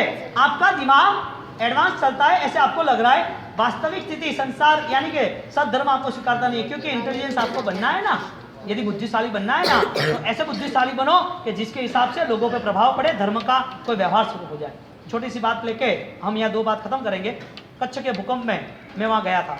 कच्छ के भूकंप के बाद ही मेरी दीक्षा हुई, क्योंकि बहुत सारे लोग मृत्यु के बिछाने में पड़े थे और बहुत सारे लोगों के हाथ पैर कट गए थे, लोग बहुत सारे परिवार वो बिछड़ गए थे। तो वहाँ पर हम सब हेल्प करने के लिए गए। कच्छ का भूकंप आज से 17 साल पहले की बात है, 2001 की बात है। हाँ बरो 15 साल। तो कच्छ के भूकंप के अंतर्गत इतनी सारी तबाही हो गई, चारों ओर से सहायता मिलने चली। बोलो, इस भूकंप में अच्छे अच्छे लोगों ने सहायता शुरू कर दी। आपके पास यदि इंटेलिजेंस हो ना, लेकिन ओवर इंटेलिजेंस वो नहीं चलता, इंटेलिजेंस चलता है। आई फॉर आप इंटेलिजेंस हो तो आपको पता चलेगा कि कौन सा कार्य सफल है, कौन से समय पे कौन सा कार्य करना चाहिए। यहाँ पर वो तुरंत ही हेल्प के लिए एक टेंट बांध दिया, सबको हेल्प शुरू की। सब चारों ओर रोना धोना, चारों ओर एक दूसरे को मिलना करना, पूरे भूकंप में सब खत्म, सब जमीन में चला गया। अब एक आदमी बहुत कैपेबल था, उसने दिमाग लगाया था। पुलिस रेड करने आए, उससे अच्छा है कि मैं पैसा सेट कर दूं। पैसा कहाँ सेट किया पता है? दीवारों में सोने की लगा दी, दीवार बनाई, सोने की अंदर लगा दी। करोड़ों करोड़ों रुपये उसके पास थे और बहुत सुखी संपन्न था। अब भूकंप में पूरा बंगला, घर, परिवार सब खत्म। आप जो चाहते हो उसमें कुछ होने वाला नहीं है। कर्म कठपुतली बना के हमको नचाती है, लेकिन कर्म को समझ के सही ढंग से जी लिया तो कर्म भी फेवर करेगा, कर्म भी साथ देगा। कर्म को सामने रखना है, जो कर्मवाद परमात्मा महावीर ने बताया है। यहाँ पर सब टेंट में सबकी हेल्प शुरू हो गई। तो हेल्प के नाते कितनी चीज लाते लाते तो कितनी किट बनाते, किट के नाते एक पार्टी वहां पर आ गई और सबको बोल दिया, आपको जो भी 100 ऐसे चुनिंदा युवा उनको काम पे लगा दिया, जो भी प्रॉब्लम वाले उसको मिलो, जाओ, उनका नाम लिखो, एरिया का नाम लिखो और उनके हाथों में 20,000 रुपया दे देना। कितना? उनको 100 करोड़ रुपये खर्च करने थे, इसके हिसाब से सब बम्बई से मैनेजमेंट हो गया था, मेरी दीक्षा नहीं हुई थी। 20,000 रुपये दे देने। अब 20,000 रुपये देने का और देने के बाद उनको ऐसा थोड़ा प्रेम देना, थोड़ी अच्छी बातें करना जिसके हिसाब से दुख कम हो जाए। और वहाँ पर मैं इंटेलिजेंस की बात करता हूँ, ध्यान रखना, I for intelligence, mafia, okay. वहाँ पर उस श्रीमंत व्यक्ति को 20,000 रुपये सबको बांट रहे थे, उसको देने के भैया 20,000 रुपये ले लो, नाम नंबर लिखा दो और आप यहाँ से पधारो। आपके जो भी रिलेशन वाले जहाँ भी गुजरात में, महाराष्ट्र में, आगे जाके कहीं पर भी हो इंडिया भर में, तो 20,000 में आप कहीं भी पहुँच जाओगे। तो आप पधारो और आपको कुछ भी ज़्यादा चाहिए तो वहाँ टेंट है, टेंट में आप पूरी किट वगैरह है, जो भी आपको चाहिए वो हाथ से लेके जाओ, ठीक है। अब वो व्यक्ति पैसे लेने से इनकार कर दिया, पूरा नुकसान हो चुका था, पूरा नुकसान, एक चीज साथ में नहीं थी, वो देखता रहा उसके घर को, उसका परिवार भी उसका नहीं रहा। अब कैसी घटना बनी? अब वो व्यक्ति 20,000 लेने का इनकार कर रहा है कि मुझे 20,000 नहीं चाहिए। अब 20,000 नहीं चाहिए तो सामने वाले व्यक्ति ने बोला, जो हेल्प करने वाला था, कि आपको 20,000 नहीं चाहिए तो एक काम करो, आपको ज़्यादा यदि चाहिए, कोई एक्स्ट्रा चाहिए तो आप वहाँ वापस आ जाओ, वहाँ आने के बाद आप नए पैसे ले लो, आपको जो भी है। लेकिन देखो, आप दुखी हो, पता है, आपके साथ पूरा यहाँ का स्टेट, गुजरात स्टेट, वो भी दुखी है। यहाँ जो भी दुख पड़ा है सबके लिए सहानुभूति होनी चाहिए, सब हेल्प के लिए बहुत सारे लोग आ गए। आपको ज़्यादा चाहिए तो वहाँ चल जाओ। और दुख तो देखो, अभी कोई जो भी आपका घर का मेंबर जो चला गया है उसको वापस तो ला नहीं सकते। अब जो हुआ है उसे भूल जाओ, पैसा लो और नई जिंदगी की शुरुआत करो। उसका जवाब इतना दमदार था, यदि आपके इस मगज में लॉक खुल गया और पता चल गया तो आनंद आ जाएगा। उसने क्या बताया? पता है, ये आपके 20,000 या आप मुझे दे रहे हो ना, मुझे एक जवाब दो। मेरे पास इतना सारा रुपया, इतनी सारा सब परिवार, इज्जत, शान शौकत, इतनी जिसकी कोई बॉर्डर नहीं, इतना मैं सुखी आदमी, और उसके बाद तू मुझे 20,000 दे रहा है। मुझे ये बता, मेरा ना हुआ, तेरा मेरा होगा क्या? मेरा नहीं हुआ, तेरा क्यों मेरा होगा क्या? क्या है आपका, बताओ। बुद्धि कहाँ यूज होती है, दिमाग क्या चल रहा है? आपका दिमाग कहाँ चल रहा है? Over aggressive? आपका दिमाग कहाँ चल रहा है? Over freedom, over mechanism, over intelligence? क्या दिमाग कहाँ चल रहा है? आप क्या मन बना के आप अपने जीवन को नई दिशा पे ले जाना चाहते हो? यदि ये क्षण भंगुर है तो आपके पास कोई ना कोई आयोजन होना ही चाहिए। आगे लास्ट में A4 लास्ट में आता है ओवर अचीवमेंट। लास्ट का A माफिया का ओवर अचीवमेंट। आपको जो पसंद आता है उसके प्रति इतना राग हो जाता है, पीछे का सब भूल जाते हो। यानी घर में यदि पत्नी के प्रति राग आया, पुत्र के प्रति राग आया, पति के प्रति राग आया, तो दूसरा लोग आपका दुश्मन बन जाते हैं। इसको ऐसा क्यों कहा? ऐसी नहीं करना चाहिए, ऐसी सोच नहीं बनानी चाहिए। ऐसी सोच बनाने के नाते आप खुद डिस्टर्ब हो जाते हो। तो 5 चीज़ों को लेके साथ में स्वच्छता नहीं शिस्तता चाहिए। तीसरा स्टेप, मनुष्य के जीवन को यदि सफल बनाने का उद्देश्य है जड़ता नहीं दृढ़ता। जड़ता, एक चीज को पकड़ ली, मान ली, वो दिमाग में परिस्थितियों के सामने आपको टैकल करनी चाहिए। जड़ता यानी एकांत, वन साइड ज्ञान नहीं होनी चाहिए। जड़ता और दृढ़ता यानी एकांत, हर चीज को समझने की कोशिश करनी चाहिए। आप यदि चीज को समझ नहीं पाए तो डिस्टर्ब तो आपको होना ही है। अब जड़ता क्या रही पता है? मैंने छोटी सी बात बताई थी कि आपकी सोच के आधारित ही सब निर्माण होना है। एक पेड़ है, पेड़ का जो लकड़ा है वो लकड़े में से क्या क्या बन सकता है? आप बोलोगे नहीं इसकी चेरी बनानी, लकड़े की कुर्सी बनानी, कुर्सी बन सकती है, बेंच, बोर्ड, फर्नीचर, वो कुछ नहीं बन सकता है। छोटी सी बात, 6 को यहाँ रख दो, 6 नंबर को, और आप यहाँ खड़े हो, आपका भाई यहाँ खड़ा है, सच कौन? 6 या 9? ये 6 है, इसको यहाँ रख दिया, भाई आपका यहाँ खड़ा है, आप यहाँ खड़े हो, ये 6 है या 9 है? आधा ग्लास पानी का खाली या भरा हुआ है? आधा ग्लास भरा हुआ है। आपका जवाब क्या है? आधा खाली आधा भरा हुआ। आपके पास नेगेटिव होगा तो आप बोलोगे आधा खाली है, आपके पास पॉजिटिव होगा तो आप बोलोगे आधा भरेला है। तो आधा खाली या भरा हुआ हो कौन किसने तय किया? दोनों सही है। यानी एकांत नहीं रखना, कोई चीज को पकड़ ली, उस टाइम तो ये किया था, ये तो यही होता है, ऐसा तो यही होना चाहिए। परिवर्तन तो हर वक्त है। आप गांव में से सिटी में नहीं आए, आपकी उम्र बढ़ी नहीं, भोजन में बीमारी आई तो चैन नहीं हुआ, कहाँ परिवर्तन नहीं है बताओ आप?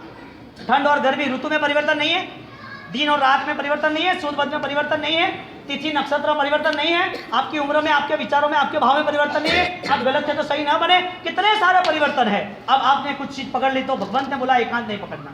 और इसके दृष्टांत से भगवान ने बताया कि किसी ने कोई हाथी को पकड़ लिया है और 6 लोग अंधे हैं, दूर देखने वाला सबको सही बोलेगा और करीब देने वाला वो बोला हाथी कैसे है, तो कि भाई हाथी टंकी जैसा है, हाथी थंबे जैसा है, हाथी सूंड जैसा है, हाथी सुपड़े जैसा है, हाथी कोठी जैसा है। लोगों ने एकांत पकड़ लिया, ये ही है।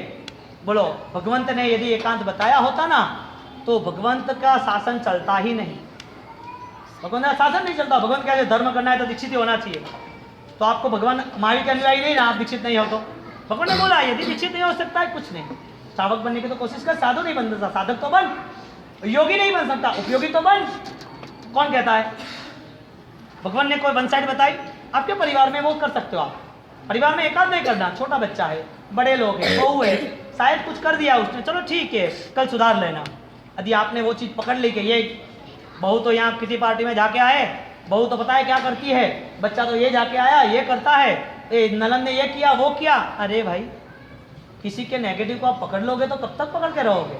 एकांत नहीं पकड़ना, सुधार की कोशिश यानी कि विचार की कोशिश। ये रहा, जड़ता नहीं दृढ़ता चाहिए। और जड़ता और दृढ़ता में आपने पूरी जिंदगी चला दी, पूरी जिंदगी चल गई। चौथा स्टेप, कठोरता नहीं कोमलता, कठोरता नहीं कोमलता। अब जो भी कुछ आपको करना है ना किसी के प्रति, उसमें पहले ही खुद के प्रति देखना चाहिए, खुद के प्रति देखना चाहिए। आपको यदि कोई कटु वचन बोले तो, आप किसी को कटु वचन बोले तो इसमें कितना डिफरेंस है? डिफरेंस कितना है? आप किसी को कटु वचन बोलते हो उसमें क्या रोल आता है आपका, और आप कटु वचन सुनते हो उसमें आपका रोल क्या आता है? आप कटु वचन जब बोलते हो तब आपके अंदर कठोरता शुरू हो जाती है। आप कटु वचन सुनते हो लेकिन जवाब नहीं देते हो तो आपके अंदर कोमलता निर्मित हो जाती है। आपकी सुनने की तैयारी है, मैं सुनूंगा नो प्रॉब्लम, मुझे सुनना है, कुछ भी होने दो नो प्रॉब्लम। क्यों भाई? आपके हृदय में कोमलता है। कोमलता यानी सुनना ऐसा जरूर नहीं, कोमलता यानी हर वक्त सहायता करना, कठोरता यानी हर वक्त स्वार्थ भाव से किसी को देखना ही नहीं, किसी को कुछ करना ही नहीं। आपकी कोमलता होगी तो गरीब को दान देने में तकलीफ होगी, आपकी कठोरता होगी ना तो आपके लिए 15-25 हज़ार का मोबाइल इजी है, लेकिन कोमलता होगी ना तो आपको पता चला कि ये गरीब है, साधर्मिक है, प्रॉब्लम है, इसको जरूर है, तो आप भूल जाओगे पैसा तो भूलोगे, लेकिन आपका पुण्य बढ़ेगा। पैसा भूलने के साथ आपकी तैयारी होगी कि मैंने जो खर्च किया वो किसी को कहना भी नहीं है। क्यों भैया? आपकी कोमलता, आपका हृदय तैयार हो गया, क्योंकि आपको सही दिख रहा है। अब हृदय में कठोर बने, और जिनने कठोरता की उनके जीवन में देख लो, जिसका स्वभाव कठोर है ना, उसके पास कोई रहना भी पसंद नहीं करता, उसको बुलाना भी पसंद नहीं करता। आप आराम से 2 वर्ष 2 हंसी के पुष्प किसी को दे क्यों नहीं सकते? पहले बोलो, किसके साथ हंस के बात क्यों नहीं कर सकते? क्या तकलीफ है? कोई टैक्स तो लगता नहीं है इसमें? क्या लगता है टैक्स? तो मुंह चढ़ा के क्या रहना? हर वक्त 12 बजे दिखते हैं, हाँ? हर वक्त लाफिंग बुद्धा, हंसते रहो, प्रसन्न रहो। आपकी फेस की स्माइल देख के दूसरे को आनंद आना चाहिए, क्योंकि आपके मन में इतनी प्रसन्नता है कि आपको ये समाज की, संसार की, दुनियादारी की, लोगों की कोई आंतरिक दुविधा नहीं है। और दूसरा, आप प्रेम जताना चाहते हो। प्रभु महावीर का इतना सारा प्यार था, इतना सारा प्यार था, हत्या का कोई भाव नहीं था। वो प्यार के नाते उसने इतनी कोमलता बताई कि सांप को भी अहिंसक बना दिया, चंडकोशिक को, गौशाला को अहिंसक बना दिया। उनको भाव आ गए, मेरी भूल हो गई, मिच्छामि दुक्कडम। आपका भाव, सामने का प्रतिभाव, आप प्रतिबिंब हो आपके परिवार के लिए, आपके समाज के लिए। आप में क्या निर्मित हो रहा है? कठोरता। तो क्यों होती है? और कठोरता करने के बाद कर्म बंध पता नहीं है। कठोरता कितनी हुई? कठोरता कहाँ तक करोगे आप? आपकी बेटी, देखो ये सास बहू में कैसा लफड़ा है। बेटी जब आती है ना तो उसे पूछता है, आपकी तेरी सास सही रख रही है तुझे? तकलीफ तो नहीं ना? हाँ, दूल्हीपति नहीं हो जाना, शांति से आराम से 1 घंटा सो जाना, सब काम करे तो आदमी है तो उनसे कराना, देखना, ध्यान रखना। ये सब कहते कहते 2 सास शाम को इकट्ठी हुई घर पर, और शाम को इकट्ठी हुई तो वो कह रही थी कि बच्ची को ऐसा सिखाना। और वापिस बोली, यदि बहू है ना तो बहू को बोल देना, क्या घर से कोई सीखे नहीं आई, काम नहीं करती। तो कठोरता क्यों आई? किसने लाई? वजह क्या थी? बहू के लिए ऐसा व्यवहार और बेटी के लिए ऐसा व्यवहार। बहू बेटी समान है। अब घर में यदि ये व्यवहार रहेगा तो दुखी तो आपको होना ही है। मेरे ये जितने भी कॉन्सेप्ट हैं सब आपके मन में, आपकी 15, 20, 25 साल और वर्तमान की पूरी फिल्म चल रही है आपके मगज में, आप समझ लेना। और मैं आपको विचार को यहाँ रजू कर रहा हूँ। कोई नहीं कह सकता कि मेरी बात गलत है, या कोई ऐसा नहीं कह सकता कि मैं बात जी आप कहा उसमें एक में भी मेरा रोल नहीं है। सब में रोल है तुम्हारा, डेफिनेटली। आप कहोगे तो माया होगी। क्यों? क्योंकि तुम्हारी गलती नहीं है। हमें ये आयाम ही नहीं मिला, ये दिशा ही नहीं। हमने धर्म की बात बहुत सुनी, धर्म के लिए हम तैयार तो बहुत हुए, धर्म करने के लिए हमारी शरीर शक्ति लगा भी ली, लेकिन जब मन की बात आई, जब जीवन की बात आई, तब बहुत मुश्किल के साथ हम हार गए। चाहे हम कितने बड़े अवार्ड्स ले, चाहे कितनी दुनिया हमें पहचाने, चाहे कितनी दुनिया हमारे करीब आए, लेकिन हम हमारे प्यार के करीब नहीं आ पाए। जो हमारे बेटे, बेटियां, बच्चे, उनका हित, उनका भविष्य, वो क्या हो सकता है वो हमें पता नहीं चला। हमारे अंदर इतनी कठोरता रही, हमने धिक्कार भाव शुरू कर दिया, और धिक्कार भाव के नाते बहू के साथ ऐसे व्यवहार किया। अब वो इतनी संस्कारी है, वो बार कह भी नहीं सकती, और वो संस्कारी बहू सब सहन करती कि मेरे पापा को ये बात जाएगी तो, मेरे पापा को दुख होगा तो, मेरे पापा को दुख होने के नाते यदि मेरे पापा दुखित हो गए तो, क्योंकि सबसे बड़ा संसार का यदि कोई व्यवहार हो, 2 ही टाइम पिता के आंखों में आंसू आते हैं, एक बच्चे को जलाते वक्त और बेटी को विदा करते वक्त। बेटी को विदा करना है, इतना प्यार है, आंसू आ रहे, विदाई मत करो ना, क्यों शादी कर रहे हैं? लेकिन नहीं, परंपरा है, परंपरा से जुड़ना और रहना जरूरी है। और जब पिताजी उनको विदाई दे रही है और विदाई में सब दे रहे, उनको संभालने के लिए कॉमेडी की जाती है कि संभालने के लिए अच्छा दहेज दिया जाता है कि भाई मैंने संभाली, अब तू संभाल। मैंने संभाली, दहेज ले, तू संभाल। मैंने 20 साल संभाला, अब तेरे को संभालना पूरी जिंदगी। इसको कॉमेडी की जाती है, लेकिन इमोशनल। बेटी जा रही है ससुराल, पिताजी उसको बहुत करारा धन जायदाद तो दे रहे हैं, और वो देने के साथ साथ पूरा हंसी खुशी का माहौल बनता है, सबको इन्विटेशन करता है, उत्साहित करता है, आनंदित होता है कि अच्छा रिश्ता हो गया है, अच्छा परिवार है। लेकिन अंतिम में जाते हैं ना तो पिताजी एक ही बात करते हैं कि बेटा कभी भी दुख हो ना तो वापिस मुझे कहना, कोई दुख हो ना तो चिंता नहीं करना, क्योंकि संसार है, कुछ होता है, जब तक हो सके तब तक सहन तो करेगी, लेकिन इतना सहन नहीं करना कि तू टूट जाए। मैं बैठा हूँ, सब कुछ कर लूँगा, तो चिंता नहीं करना, अभी बाप जिंदा है तेरा, तुझे कोई प्रॉब्लम नहीं आएगी कभी भी, और कुछ भी हो तो तुरंत फ़ोन करना। मेरे को 3 फ़ोन तेरे आने चाहिए। और सबसे बड़ी संसार की बात, पिता को बच्ची ही प्यारी होती है, बच्चा प्यारा नहीं होता, चाहे कितना संभाले। और इसके सामने बेटी का जो भी कनेक्शन है वो देखो, जब भी आप बुजुर्ग है, 80 साल की उम्र है और बेटा घर पे है, तो बेटा एक बार आएगा, आप पूछे, बेटा बोलेगा पापा ये काम हो गया, बात खत्म हो, चला जाएगा। बेटी जब भी आएगी ना तो 3 बार पूछेगी, पानी ली, दवा लिया, खाना खाया, आराम किया, कैसा है क्या नहीं, 10 बार पूछ लेगी बेटी। और सही में तो पापा को बेटी के पास ही पसंद आएगा रहना ज़्यादातर, वो बार बार आना। अब देखो गर्मी की सीजन में या छुट्टियों में जाती है, वो कब आती है, तो कब आती है, कब आती है, 2 बच्चे कैसे है लेके आ जा। वो जब भी आती है तब भी रहती है, और फ़ोन से कुंवर साहब का फ़ोन आता है, भाई यहाँ पर अभी जल्दी आ जाओ, सब काम बाकी ऐसा वैसा, 4 दिन 5 दिन हुए नहीं, और पिता को, पिता मेरे को जाना है, कोई नहीं जाना, बैठना है, अभी तो आई है, अभी क्या है। अरे विदा होने के बाद ये सब कुछ चलता है, 2 बच्चे होने के बाद भी, वो भी अंतिम लास्ट एज तक, 50 साल की हो जाए तो भी ऐसा होता है क्या कि नहीं होता है? हाँ, इमोशनल हो गए ना, बोला था ना, मैंने बोला बहुत इमोशनल ना हो, इसके लिए कॉमेडी कर दी बीच में। कहने का मतलब, समय पहले करीबन 50 साल के बाद 3-4 बच्चे थे परिवार में, तो भी साथ में रह सकते थे। आज एक भी यदि बच्चा होता है तो भी साथ में नहीं रहते। क्या ये पुण्य की कमी है? क्या बच्चे पुण्योदय से दूर हुए? यानी कि पहले यदि इस ढंग से रह सकते थे वो पुण्य कहते हैं, और एक भी बच्चा यदि उनके साथ ढंग से नहीं रह सकता तो पुण्य कहे ना कि नहीं कहना? आपकी क्या राय है?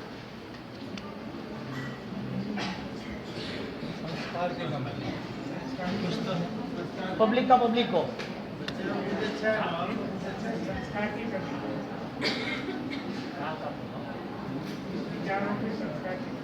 मूलभूत बात, सबसे बड़ा नुकसान कि आप जब गाड़ी में जाते हो बाय कार, तो बाय कार आपने कई बार सुना है कि 6 साल का बच्चा और बच्ची, उनका बचाव हो गया और उसके पेरेंट्स, माता पिता, दूसरे चाचा, 6 लोग मर गए। कई बार ऐसा सुना है आपने कि 6 लोग होते हैं गाड़ी में, गाड़ी को देखो तो ऐसा चकनाचूर हो गया कि एक आदमी बचे नहीं, और पूछा जाएगा क्या हुआ भाई, कोई मर गया क्या एक्सीडेंट में? तो कि नहीं, कोई नहीं मरा। आप सही ढंग से गाड़ी चलाने के बाद इसमें बचाव किसकी वजह से हुआ? किसी का पुण्य पावरफुल था जो एक्सीडेंट होने के बाद भी बच गया। हम अभी पुरुषार्थ को बीच में नहीं लाएंगे, परिश्रम को। प्रश्न है पुण्योदय कम या ज़्यादा परिवार का, इसके हिसाब से मैं आपको समझा रहा हूँ। और जब गाड़ी में सब लोग बच गए तो समझ लो पुण्यशाली थे। 2 ही बच्चे, 6 बच नहीं बच पाए। 6 का पुण्य इतना ज़्यादा नहीं था, 6 का पुण्य इतना ज़्यादा नहीं था, जिसकी वजह से उनका एक्सीडेंट में खात्मा हो गया, 2 बच गए। अब मूल बात आप सोचो, भूकंप आया, 10 माल की बिल्डिंग है, ऐसे मैसेज आया कि 6 दिन के बाद भी 3 साल का बच्चा बाहर आया। बात 4 बच्चे हैं और पुण्य है, 1 बच्चा है और पुण्य नहीं है, ऐसी नहीं है। बात यह है 1 हो या 4 हो, शेर का बच्चा होना चाहिए। कहने का मतलब आपका परिवार संस्कारी होना चाहिए। आपका क्या संख्या बढ़े उसमें पुण्य मान रहे हो? तो फिर मोमेडियन को तो टीम होती है पूरी। कहने का मतलब संख्या बल से आप सोच रहे हो वो संख्या बल इसके लिए कि यदि कोई पुण्यशाली आत्मा घर पे रहता है तो घर की भी सुरक्षा रहती है, उसकी खुद की तो रहती है, लेकिन एक व्यवहार से पुण्यशाली है। इसके लिए जैन शासन ऐसा कहता है कि इंडिविजुअल एक का पुण्य एक के लिए है, लेकिन इसके साथ सूक्ष्म से देखना जाए तो उसका पुण्य होने के साथ साथ वो पुण्य की छाव में ही दूसरी सुरक्षा सेट हो जाती है। तो पुण्यशाली तुम्हें बनना आवश्यक है यदि पुण्य का प्रश्न उठाया है तो। 4 लोग है या ना है, लेकिन 4 लोग जो भी है वो पुण्य कितना इकट्ठा कर रहे हैं, घर की सुरक्षा क्या। परिवार का निर्माण वह महत्वपूर्ण है कि परिवार की सुरक्षा वह महत्वपूर्ण है?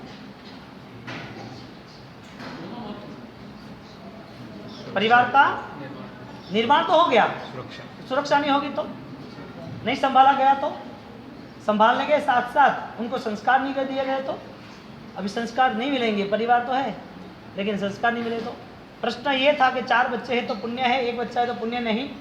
तो जवाब ये है कि पुण्य वो अपना लेके आता है जिनके आगे पीछे के योग संयोग रहते हैं। और वर्तमान की सबसे बड़ी दुविधा यही है कि परिवार छोटा बन गया। गवर्नमेंट ने स्कीमें निकाली, छोटा परिवार मोटा परिवार, क्या छोटा परिवार सुखी परिवार, ऐसी स्कीम निकाल के अब देखो आपको सब व्यवहार खत्म हो गए, मौसी के, बुआ के, मामा के, चाचा के, एक ही है। आगे जाके आपके समाज में कोई व्यवहार करना पड़ा तो कि दुकान में एक ही आदमी है, कौन सा, दूसरा कहाँ जाएगा।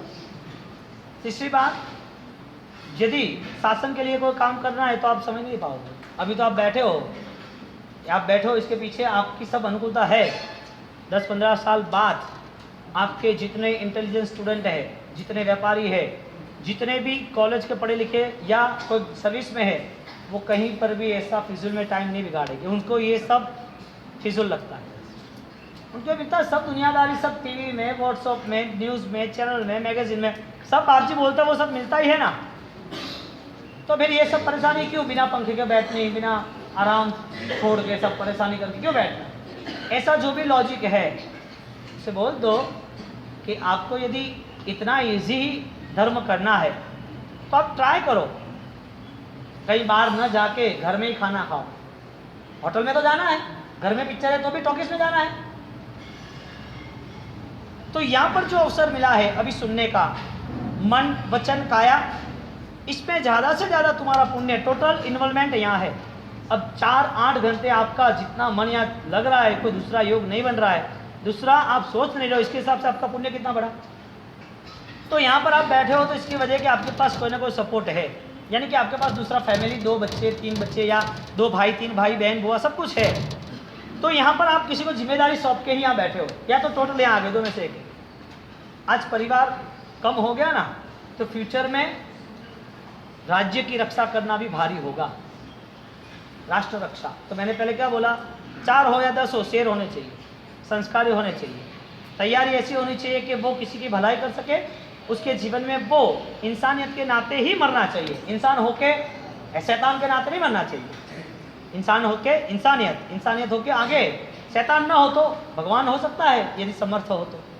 शासन को नुकसान है, यानी कि जिन शासन को, आगे जाके गवर्नमेंट को इसके लिए नुकसान है कि जहाँ भी जो भी समाज और संस्कार के लिए जो भी कायदे बनाने हैं, वो जितनी यूनिटी जिसकी होगी ज़्यादा वो कायदे बनाएंगे। आप समझदार हो। तो यहाँ पर पुण्य की जो चीज़ है, उस पुण्य की चीज़ में 15 साल के बाद आपके घर से कोई दीक्षित नहीं होगा, एक लड़का होगा तो दीक्षा दोगे क्या एक लड़के को? आप तो बोल रहे हो कि नहीं दीक्षा तो नहीं, ऐसा नहीं, शेर का बच्चा होगा तो लेगा। अरे आज इतना नुकसान है तो आगे कितना नुकसान। सही बात है उनकी। आप यदि ये सोच रहे हो एक ही बेटा है, पढ़ाएंगे लिखाएंगे, आगे बढ़ेगा, कमाएगा, समाज में नाम करेगा, इससे ज़्यादा तो तुम्हारी कोई दुनिया है ही नहीं हो, तो फाइनल है। मैं यहाँ कुछ भी बोलूँ, आप मैं समझ रहा हूँ कि आपको कोई चेंजेस 10% के अलावा नहीं आने, मुझे पता है। कहने का मतलब, आज समाज में जो दीक्षा हो रही है उसकी वजह क्या? दीक्षा भी हो रही है तो एक है तो भी लेने वाला, ऐसा कोई जरूरी कोई रोकने वाला नहीं। लेकिन आपके परिवार से आप क्या चाहते हो बच्चे के पीछे? तो परिवार का निर्माण, खुद की स्वयं की सुरक्षा और विश्व की सुरक्षा बने। गुजराती में एक कहावत है, का तो जणजे दाता, का तो जणजे सूर, नहीं तो रहजे वांजनी, न गुमाविश नोट। या तो तू एक दानेश्वरी को तैयार करना, या तो फिर सुरवीर को तैयार करना जो हर वक्त शासन की सुरक्षा करे। एक दानेश्वरी, या तो जणजे दाता दानेश्वर, या तो जणजे सूर, नहीं तो रहजे वांजनी, तो शादी करने का कोई काम नहीं। तेरा जीवन तेरे अध्यात्म के लिए तू यूज कर ले। ऐसे कोई हाउस वाइफ बन के परेशानी मोड़ने का काम नहीं। ये तो सब पशुओं की जिंदगी है, क्या मतलब? कठिन बात है लेकिन ये कहावत है, इस कहावत के नाते ही हमें राणा प्रताप, शिवाजी, झांसी ऐसे योद्धा मिले। कैसे मिले? ये संस्कार का जतन हुआ था। तो परिवार का जतन चाहे 1 हो या 10 हो, लेकिन फाइनल स्टेज पे बढ़िया होना चाहिए। सबके कॉमन प्रश्न में गुस्सा कैसे काबू करना चाहिए, बच्चे जिद करे तो कैसा समझाना चाहिए, हमारे मन में नेगेटिव थॉट्स आते हैं तो क्या करना चाहिए, ये सब 5-7 क्वेश्चन इतने सारे कागज में है। तो फिर तो गुस्से पर कैसे काबू पाना चाहिए? घर में होने वाली माँ, दीदी, दादी के बीच में छोटी छोटी लड़ाइयाँ का, मैं नहीं बोलूँगा, जिसने लिखा है वो बोल देगा। मेरे को पता है, फिर भी हो नाम नहीं लिखा, और अभी बोलेगा, अभी बोलेंगे बाद में। लड़ाइयों का समाधान कैसे करना, नेगेटिव थॉट्स को कैसे बंद किया जाए। पहली बात तो ये, आप पहले विचार से सक्षम बने। गुस्सा आता है तो नुकसान देखे, मैं आपको समझदारी की बात करता हूँ, लेकिन आपके लिए बहुत परफेक्ट रास्ता नहीं समझते, उसके लिए सिर फोड़ दो, दीवार पे सिर टकरा दो, गुस्सा आए तब, फिर नहीं आएगा, लहू निकलेगा। कहने का मतलब उनको कहोगे अपना ही ठोके, सास का नहीं ठोक दे बहू। दोनों फीट अब सामने ठोकेंगे। आ जा, वो 2 बैल भिड़ती है ना, आ जा सामने। गुस्से पर काबू करने के लिए आपको एक प्लस है, आप गुस्सा करते हो तो उस घड़ी को आप दरिया जैसा, मैंने बोला, मन बना दो। क्योंकि गुस्से से यदि समाधान होता है तो करो गुस्सा, लेकिन क्या संभव है गुस्से से समाधान नहीं होता, प्रेम नहीं बढ़ता है। लेकिन कई बार हो जाता है शायद, तो सबसे बड़ी बात, जैसी आग लगे ऐसे बुझा लो। क्या?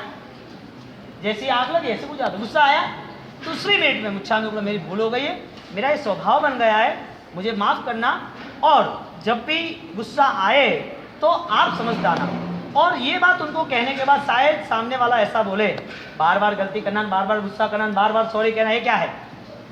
सामने वाला ऐसा बोलेगा, हाँ, तो आपको बोलना कि मैं भी सुधरने का ट्राई करूँ। और आपको दिन भर के 100 ऐसे जो भी प्रॉब्लम्स क्रिएट होते हैं उसका सॉल्यूशन अपने आप ही लाना।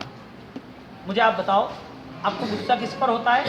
सास, बहू, बच्चे, खत्म बात। ओके, अब आपके दांत में दर्द हो रहा है और डॉक्टर ने डाल दी वो रूट कैनाल की सुई, कितना दर्द हो रहा है? मारो चपाटी, मारोगे गुस्सा से, डॉक्टर को एक चाटा मार देना। अरे क्यों? दुख नहीं हो रहा है, दर्द नहीं हो रहा है।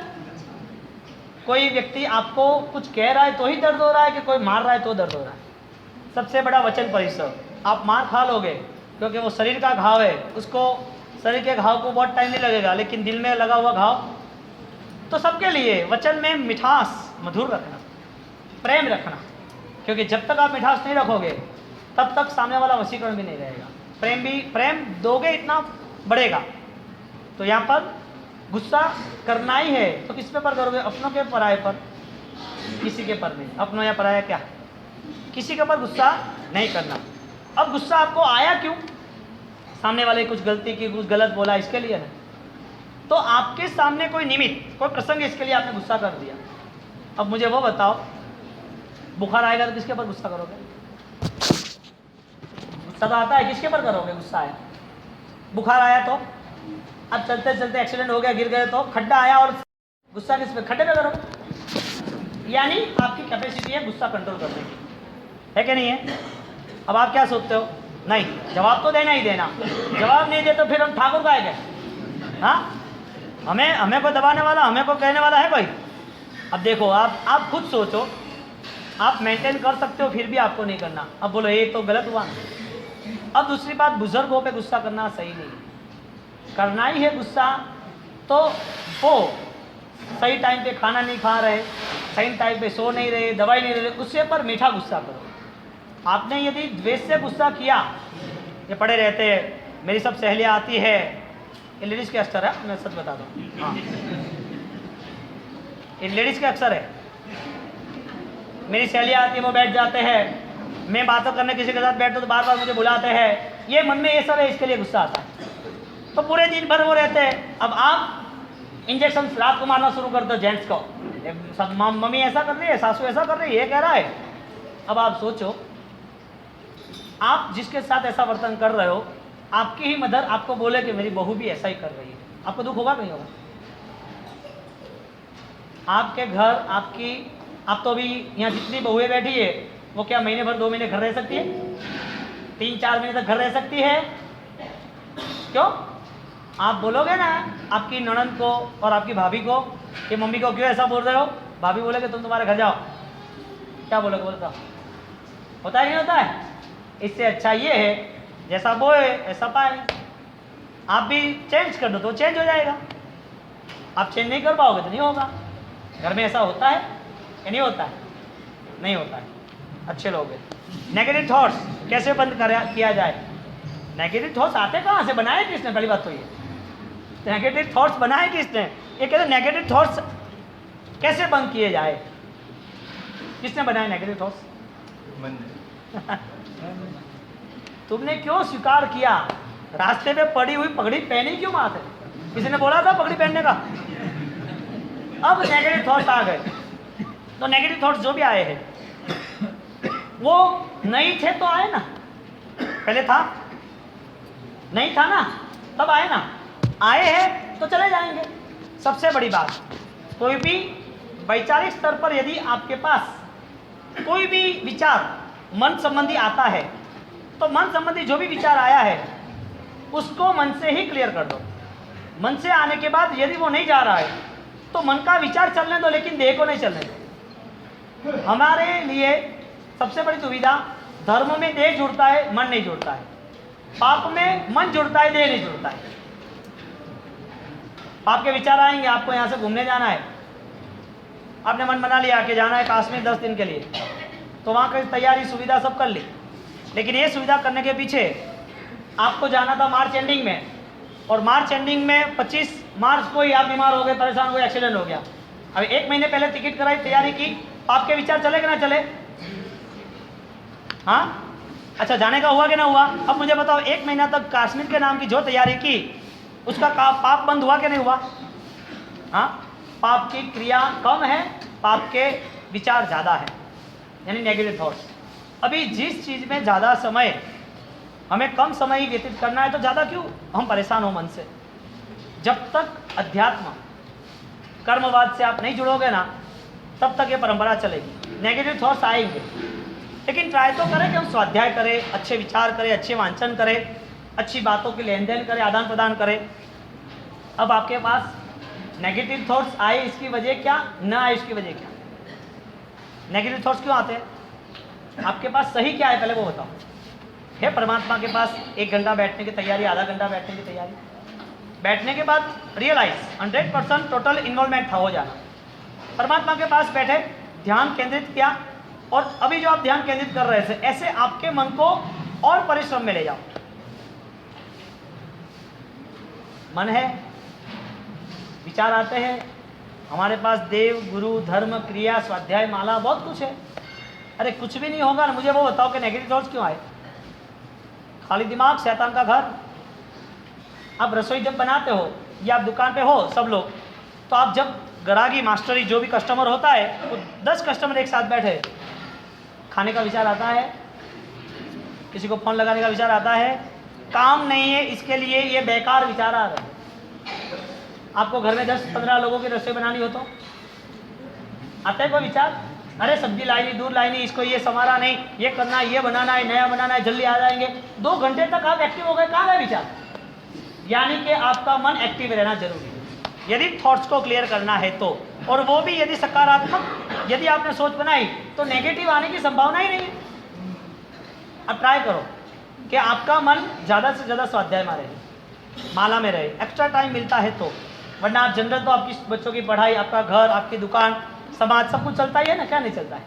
हाँ, अब नेगेटिव थॉट्स किसको आते हैं?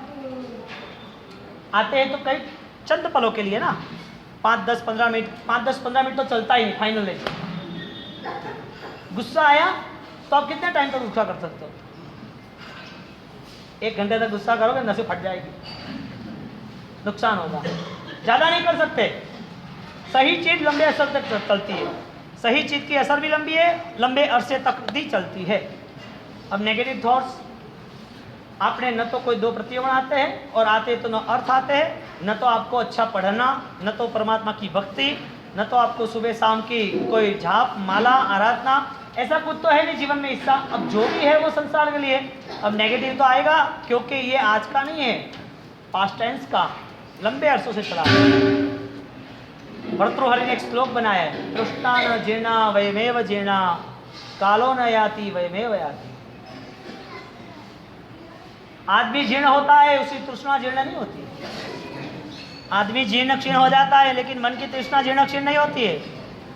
खुद मरने के लिए तैयार हो जाता है, लेकिन मन के पाप नहीं मरते हैं।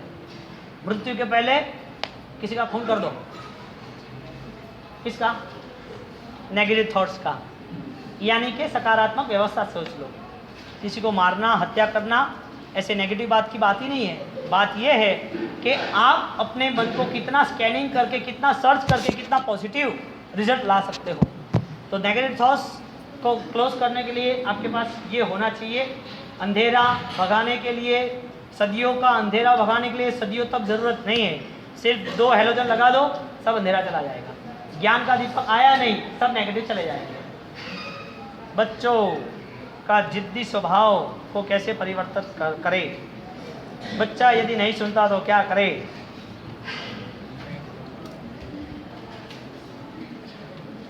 तो यहाँ बात आई है, बच्चों के जिद्दी स्वभाव में क्या करें? दे दो हमें, और क्या? और तो क्या? कोई भी तूफानी घोड़े को सेट कर देंगे ना आपको परेशानी होती हो तो हाँ दे दो, आ जाओ। हमारे लिए बहुत बड़े उपाश्रय, बहुत बड़ी सुविधा, कोई प्रॉब्लम नहीं है उसे। हाँ, आपसे अच्छी तरह रखेंगे। आप उनको 4-5 चीज़ खिलाते हो, हम 15 चीज़ खिलाएंगे। आप उनको छोटी रूम में रखते हो, हम बड़े हॉल में रखेंगे। आप उनके लिए कम से कम खुशी दे सकते हो, हम ज़्यादा खुशी और ज़िंदगी भर दे सकते हैं। बच्चों को कैसे सुधारें? हम पहले ही बोला कि जब तक आपके विचार पॉजिटिव नहीं रहेंगे, जब तक आप उनको तैयार करने की बात नहीं करोगे, आप कैसे तैयार करोगे? आप ही तैयार नहीं होगे तो। आप यदि खुद दोपहर को आपको पता चला, चलो शादी ब्याह की खरीदी करने के लिए छोटे बच्चों को साथ में लेकर गए, 8 साल के, 9 साल के या 6 साल के, जो भी है। अब आपको भूख लगी है, अब पता है घर आधे घंटे के रास्ते पर है, फिर भी आपके चटाके नहीं छूटते। चलो गए आलू प्याज वाली, लहसुन वाली कचौरी खा लें। अब ये बच्चे शिविर में आएंगे, क्या करेंगे? अब आपको सबको साथ में बैठ के ही परिवार को तोड़ने वाली परिवार को तोड़ने वाली पूरी सीरियलें देखनी है। कैसे कैसे वो लोग सीरियल में नाच गान करते हैं, कैसी बातें करते हैं, कैसे सीन दिखते हैं। एक छोटा सा पिक्चर आपकी आंखों के सामने आपको हंसाता है, रुलाता है, आपके मन में गुस्सा देता है। जो टीवी पिक्चर देखते हो वो फाइट करता है, तो आप सब साथ में बैठ के देखते हो सब। अब मुझे बताओ, आप में परिवर्तन नहीं है तो बच्चों में कैसे आएगा? और बच्चा जिद क्यों ना करे? उसे दूसरा कोई सोर्स नहीं मिल रहा है, वो अकेला छूट गया है। अब उसे जब भी कुछ भी मिलता है तो वो जो सीखता है, वो देखता है, ऐसा करता है। अब इतनी दुविधा है, आश्चर्य की बात बताऊं कि जो भी पिक्चर यानी कि एलईडी है, फोन है, उसके जो भी रेजिंग, जो किरणें हैं, वो किरण से आँख को इतना नुकसान होता है, ये सब पता है। चारों ओर अनाउंसमेंट, सब लोग बीमार पड़े हैं और कल शायद सुबह नहीं देख पाएंगे, मर जाएंगे। आप संभव हो इतनी हमें ऑक्सीजन दे दो। उन्हें बोला किसके लिए ले जा रहे हैं? कौन है तेरा संबंधी? मेरा कोई संबंधी नहीं, मेरा कोई रिलेशन वाला नहीं है, मुझे दे दो। आप दे दी, सब बॉटल है, 5-7 लगा दी गाड़ी में, छोटी बॉटल। वहाँ से रिक्शा में आगे आया, वहाँ से बोट ले ली, बोट लेके वापस वहाँ तक आया। बोट की व्यवस्था पहले सोच ली थी। वहाँ से छोटी सी बोट लेके वहाँ आया, 3 मंजिले तक पानी। उसने डायरेक्ट अस्पताल की खिड़कियों से तुरंत बॉटल उतारी और सुबह 7 बजे तक तो सब क्लियर हो गया। वो 8 बजे घर पर पहुंचा और उसकी माँ चिल्लाने लगी, परेशान हो गई, दुखी हो गई। आसपास के लोग हैरान परेशान हो गए कि मेरा बेटा रात भर गया कहाँ, कहीं डूब तो नहीं गया, कहीं गायब तो नहीं हो गया, मिलता ही नहीं, अकेला था, अब मैं किसके भरोसे रहूँगी। वो सुबह 6 बजे से 8 बजे तक रोती रही और 8 बजे तक जब आया तो उसको तुरंत संभाला, क्या है, भीगा हुआ, क्या हुआ, कहाँ गया था, ये सब कुछ बताए बिना, फ़ोन नहीं तेरा, ये वो। माँ कहीं नहीं गया था। आसपास वाले लोग के यार कितनी चिंता हो रही है, कोई कहीं पर भी नहीं है, कोई मिल नहीं रहा है, रात भर लाइट नहीं चली, कहीं पर भी कोई गैस नहीं चलता, कुछ नहीं। वहाँ पर से वो आया, उसने बोला कुछ नहीं, मैं तो यहाँ गया था, लोग परेशान थे, उसको ऑक्सीजन देने के लिए गया। माँ ने क्या बोला पता है, तुझे कुछ हो जाता तो पता नहीं चलता, तेरे बाद हमारा कौन? अरे तेरे जैसी माँ का आशीर्वाद है, मुझे क्या होगा क्या? का तो जणजे दाता, का तो जणजे सोर, नहीं तो रह जे वांजणी, मती नवाजे गुण, ये नूर नहीं कमाना। अब देखो ये देने वाला है जो, उसने पूरे 200 लोगों का पूरा भोजन कराया, रात भर वो वहाँ से वहाँ तैयारी की चले। मैंने उसको बोला शाबाश, उसने बोला गुरुदेव ऐसा काम किया है, मैं आपके पास सिर्फ आता हूँ, मैं धर्म का कुछ नहीं करता हूँ, मैं धर्म का कुछ नहीं करता हूँ, ना पूजा ना पाठ ना चौबियार ना कुछ नहीं करता हूँ, लेकिन एक छोटा काम हो गया, मेरे आत्मा को खुशी है। मैंने कहा शाबाश, तेरी एक दिन में 100 संवत्सरी हो गई। कितने? 100 संवत्सरी हो गई। जब तक आप अपनी जान देने के लिए तैयार नहीं हो तब तक आप कुछ नहीं दे सकते, और जब आपने मन बना लिया कि मुझे किसी की सहायता करनी है कुछ भी हो, तब आपकी तैयारी ऐसी होती है जिसके हिसाब से पूरा साम्राज्य परिवर्तन हो जाता है। आपको परमात्मा साथ देता ही है फाइनल। परमात्मा इज इक्वल टू कुदरत, परमात्मा इज इक्वल टू अच्छे कर्म।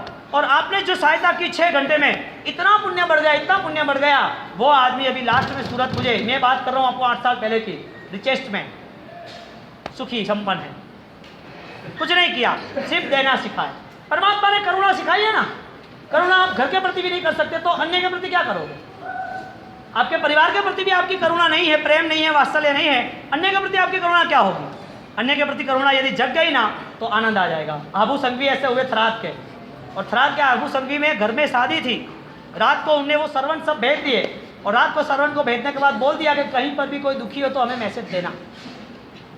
घर किराए का, अन्य जाति के लोग, मिट्टी के बर्तन, गरीब परिवार, और वहाँ पर अंदर घर में रात को चलता और घर में सगाई है, बच्चे लोग परेशान हैं, पैसा कहाँ से लाना, खाना पीना तो है नहीं। अब कोई भी हिसाब से आप ऐसा सेटलमेंट करो कि बच्चे की शादी ब्याह हो जाए, बच्ची कब तक घर पे रहेगी, हमारा घर भी किराए पे रखे तो भी हमें इतना पैसा नहीं मिलने वाला है। ये बात हो रही थी, पत्नी रो रही थी। सुबह 1 2 3 4 5 समाज के 10 वरिष्ठ श्रेष्ठी लोग उसके घर आए। वो तो सोच में पड़ गए, अरे ऐसा कैसे हो सकता है, ये सब अभी घर पे कभी नहीं आने वाले बड़े बड़े श्रेष्ठी, करोड़पति, अरबोपति, कैसे हो, क्या है मजा में? घर पर खाने के लिए चावल नहीं थे, पिलाने के लिए, चाय के लिए यानी कि दूध भी नहीं था, शक्कर भी नहीं थी, कुछ भी नहीं था। और यहाँ पर ये लोग सब एक से एक आते गए जाते गए, और वहाँ आते जाते वक्त तुरंत ही 10 लोग आते जाते गए, पानी के अलावा कुछ नहीं चाहिए, बस पानी दे दो, बस पानी दे दो, बात खत्म हुई। और जैसे ही वो शाम हो गई, ऐसे गद्दी तकिया सब खड़ा किया, और नीचे 100 सोना मोहर पड़ी थी, गोल्ड कॉइन 100 सोना मोहर नीचे पड़ी थी। और वो निकाला बाहर, ये किसने दिए? उसकी पत्नी साविता पूछ रही है, अरे हमें तो कुछ पता नहीं किसने दिए। अरे किसका है, दे के आओ, जाओ। घर में अनिति का एक धन नहीं रहना चाहिए, हालांकि जरूरियात है, बहुत कुछ चाहिए, परिवार में सामने सब दिख रही है व्यवस्था, अब वो रख लेते तो चलता, लेकिन धर्मी आत्मा को अपने पुण्य पे श्रद्धा होती है, वो पराये का धन नहीं लेता है, पराया धन उसके लिए मिट्टी के बराबर है। ये धर्म का लक्षण है। आपको यदि आगे बढ़ना है तो चोरी चपाटे कम कर देना, आपको यदि जीवन में आगे बढ़ना है तो उदारता रखना, इकट्ठा करने की सोच मत बनाना, कुदरत साथ दे देगा। रात को 7 बजे गए, 1 2 3 श्रेष्ठी, आपकी ये सोना मोहर, आपकी ये भूल गए थे ना आप, आपकी ये ले लो, आप गड्डी ये ले लो, आप सोना मोहर, 100 सोना मोहर, ये आपकी पोटली आप भूल गए थे, आप ले लो। 1 आदमी, 2 आदमी, 3 आदमी, 4, सब बोल रहे ना ना ना। लास्ट में 12 बजे वहाँ पहुँचे आबू संघवी के वहाँ, सेठ जी मुझे माफ़ कर दो, बहुत देर हो गई आते आते, सबको पूछ के आया, ये आपका ही, आप रख ही लेना चाहिए। है क्या भैया, बता तो सही। अरे ये धन ये हमारा नहीं है, हमारे यहाँ कोई रख गया पता नहीं है, लेकिन मैं 10 को पूछा, एक आप बाकी रहे, आपको पूछने की देर थी, अब आपका ले जाओ, धन्यवाद आपका, हमको नहीं चाहिए। बोलते भाई मेरा नहीं है, मेरा थोड़ी है ये सब, ये हमने, हमारा है ही नहीं, आपको किसने बोला?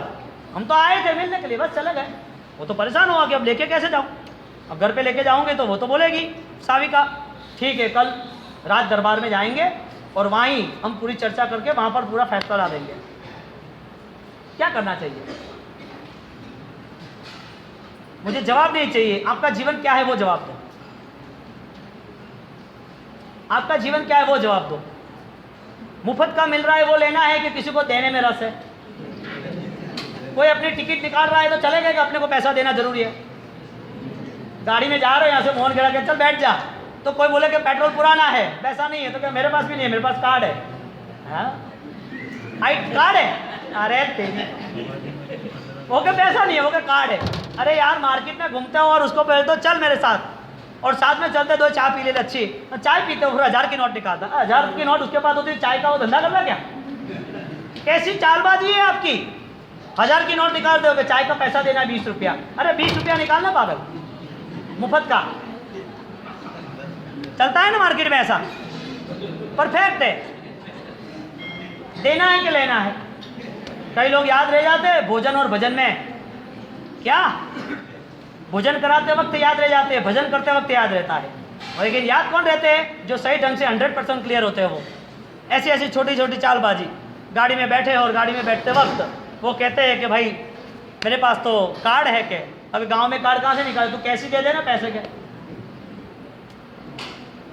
गाड़ी में बैठे और रिक्शा में बैठे और एक जगह से दूसरी जगह जाना, 20 रुपये का किराया हो रहा है, और वो दो आदमी अलग अलग, कौन पैसा निकालेगा, वो निकालेगा लेकिन माया करके, मेरे पास तो यार 1000 रुपये है, देख रहे हैं तेरे पास। अब वो बोलेगा नहीं मुझको नहीं देना है, अरे उसको मन होता तो खुद ही कर लेता ना, देना है कि लेना है। मैं आपके मन को यहाँ रजू कर रहा हूँ, आप क्या करते हो, वो 100 सोना मोर की यदि पोटली होती तो, लोभ यदि खत्म हुआ ना तो कर्म भी फेवर करेंगे, पॉजिटिव रहेंगे। उदारता रखी ना तो कर्म भी आपको साथ देगा कि भाई वो छोड़ रहा है, उसको देना चाहिए। बहुत कठिन है ये, यहाँ एमपी के लिए बहुत कठिन है, शायद किसी के लिए होगा तो शायद बहुत लंबी यात्रा के बाद होगा। सुनो, हाँ, अरे अभी रिक्शा की बात क्या करनी है।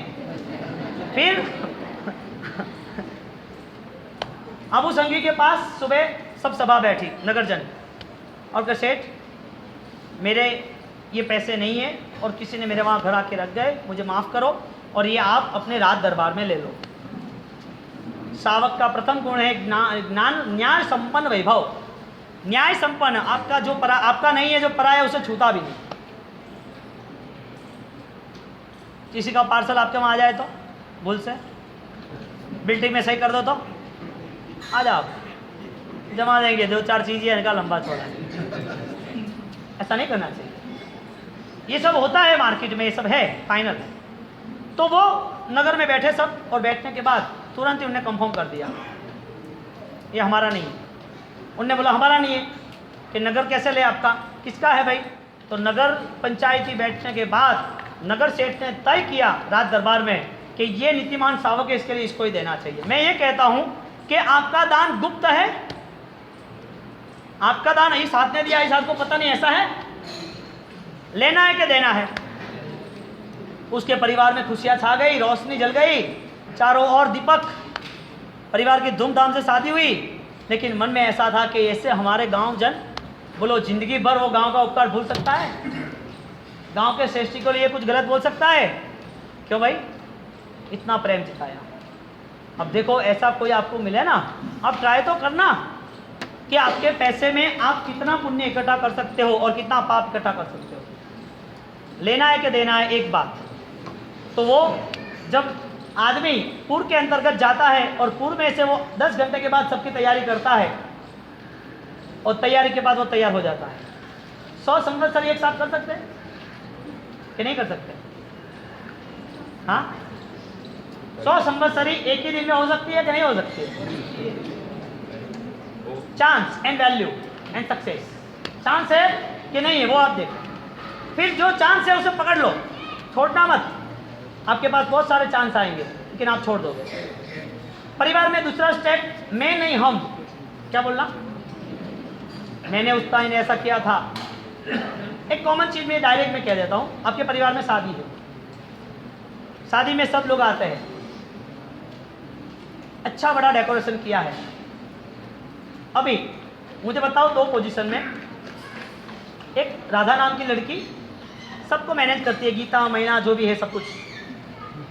अब परिवार वाले सब आए, रात खत्म हुई, शादी हो गई, उसके बाद सब बैठे, परिवार वाले 200 लोग 100 लोग जो सब बैठे, और सब पूरे दिन की बातें याद करते हैं। मज़ा आ गया, शादी अच्छी हुई, ये बोले कि खाना अच्छा बना, वो बोले कि डेकोरेशन अच्छा था, वो बोले कि नहीं पत्रिका अच्छी थी, वो कि नाचने का मज़ा आ गया, डीजे अच्छा, ऐसा बहुत सारी बात होने लगी।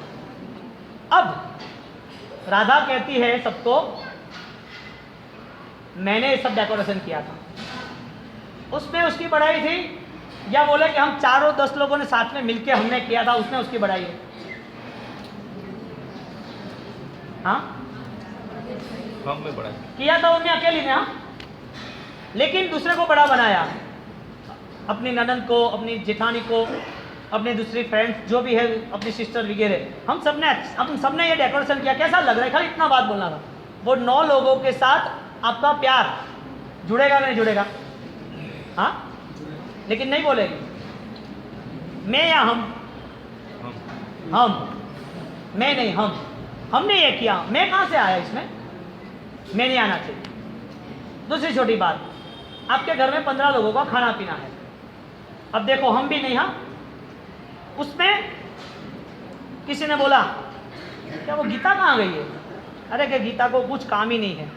अरे गई कहाँ है? अरे पूरे दिन किचन में ही रहती है, ये पकाना, ये लाना, ये सफाई करना, ये करना। दिन भर 15 मेहमान सब जुड़े हैं, सब बातचीत हो रही है, वो किचन से बाहर ही नहीं आते। चाय बनाना, शरबत बनाना, सफाई करना, ये लाना, वो लाना, दिन भर अंदर ने अंदर। अब लोगों को पूछेंगे किसने किया, तो क्या जवाब आएगा?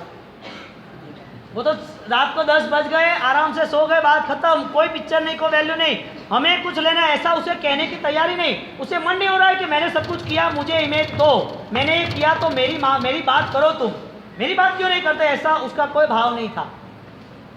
Work is voice. आपको कुछ बोलना पड़ता है कि आपका काम कुछ बोलता है? फिर से, वर्क इज वॉइस। आपको कुछ कहना पड़ता है कि आपके लिए लोग कहेंगे? बोलो, आपको कुछ कहना पड़ता है? आपने यदि बोल दिया मैं किया, मैं कौन बोलता है? बकरा। मैंने किया, मैं कौन बोलता है? बकरा बोलता है। यहाँ अहंकार की चीज, और अहंकार के लिए यही व्यवस्था रहती है। अब हम प्रेम जताने की चीज है, हमने किया, मैंने किया नहीं, हमने किया। कैसा आनंद आता है?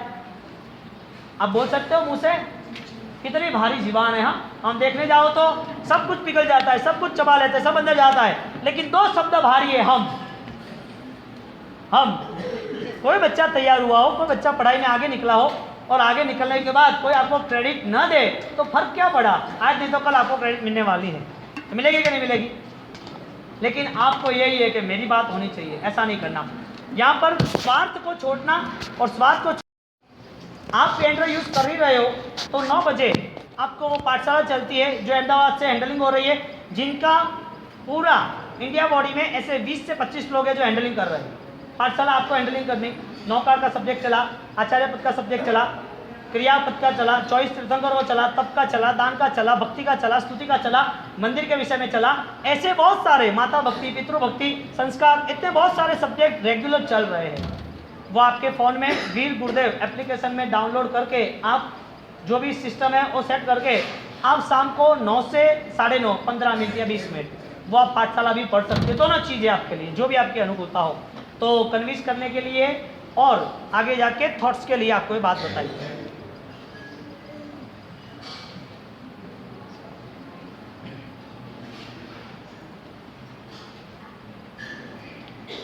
ज़्यादातर मैंने बोला था कि आप संस्कार के विषय पर, परिवार के विषय पे प्रश्न पूछना।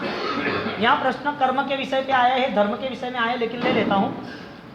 हमारे कर्म, क्या हमारे कर्म हमारे साथ, क्या हमारे कर्म हमारे साथ चलते हैं? बैठो, क्या हमारे कर्म हमारे साथ चलते हैं? और यदि हम पाप कर्म कर रहे हैं तो उसे क्या हम जन्म जन्म चुकाना पड़ेगा? मानसिक पवित्रता का क्या आधार है? हम जब भी कोई भी अच्छा काम करते हैं तो बुराइयाँ क्यों आ जाती है सामने? पहली बात, कोई कर्म निश्चित नहीं है। कर्म यूं ही आ गए कि आपने बुलाया तो आए। घर की खिड़की खोली तो सूरज आया कि नहीं आया?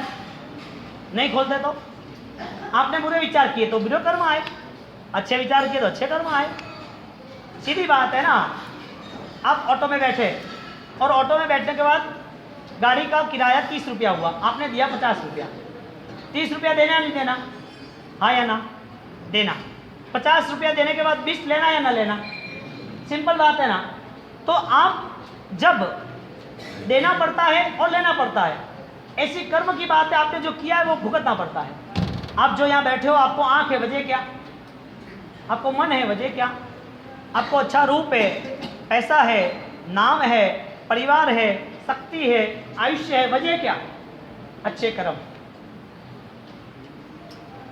पेट्रोल होगा तो गाड़ी चलेगी, पेट्रोल खत्म तो गाड़ी बैठ जाओ।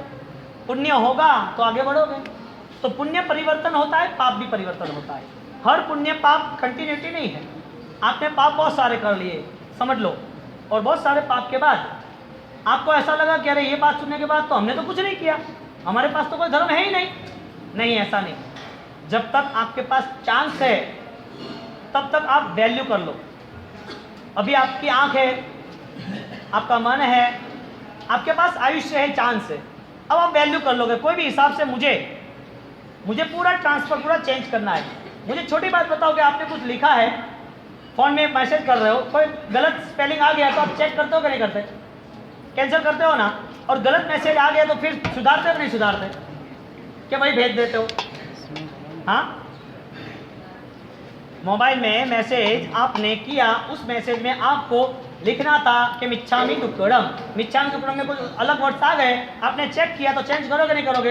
हर गलती का सुधार है या नहीं है? हर पाप का परिवर्तन है या नहीं है? हर कर्म का बदलाव है या नहीं है? आप कर सकते हो? हाँ, कर सकते हैं। तो इसका मतलब ये हुआ कि हर कर्मों में बदलाव आ सकता है। आपने जो भी बदलाव लाना चाहते हो, वो बदलाव के पीछे आपका लक्ष्य होना चाहिए। अब आपको ऐसा लगे कि 18 पाप स्थानक, जो भी हिंसा की है, रात्रि भोजन, जमीन पर, आगे एक्स्ट्रा किसी को मारना कूटना, बहुत सारे दुनिया भर के पाप हुए। इसके लिए सबसे बड़ा एक ही कॉन्सेप्ट है, भूल सुधार का, मिच्छामि दुक्कड़म, क्षमापना। तो वो मिच्छामि दुक्कड़म से आप आगे बढ़ सकते हो। तो मानसिक पवित्रता कैसे बन सके? तो मानसिक पवित्रता का मूलभूत कारण परमात्मा के पास, गुरु के पास, या तो फिर रात को अकेले जब सोते हो तब 10 मिनट एकाग्रता से पूर्वक मिच्छामि दुक्कड़म याद करके उस पापों को कमजोर बना देना, तो आपकी मानसिक पवित्रता बन जाएगी।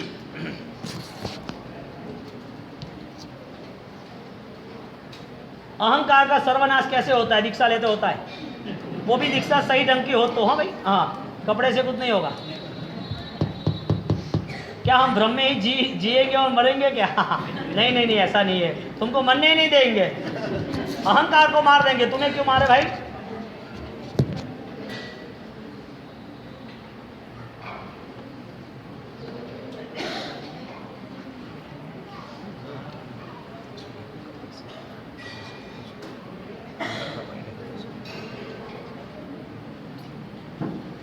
कहने का मतलब कि आप जब इतने सही आदमी हो, देखो सुनो, आप बैठे हो 400 450 लोग, और यहाँ पर एक आदमी की 2 चिट्ठी, फिर 1 2 3 4 5, एक 6 7 8, ये नीचे आ रही 2 3, ऐसी 10 चिट्ठियाँ आई है। इसका मतलब आप लोगों के मन में शंका और आप लोगों को समाधान नहीं चाहिए। आप बहुत परफेक्ट हो, तो क्या आप तो सही हो, आपको तो प्रश्न नहीं उठ रहे। हाँ ना, क्या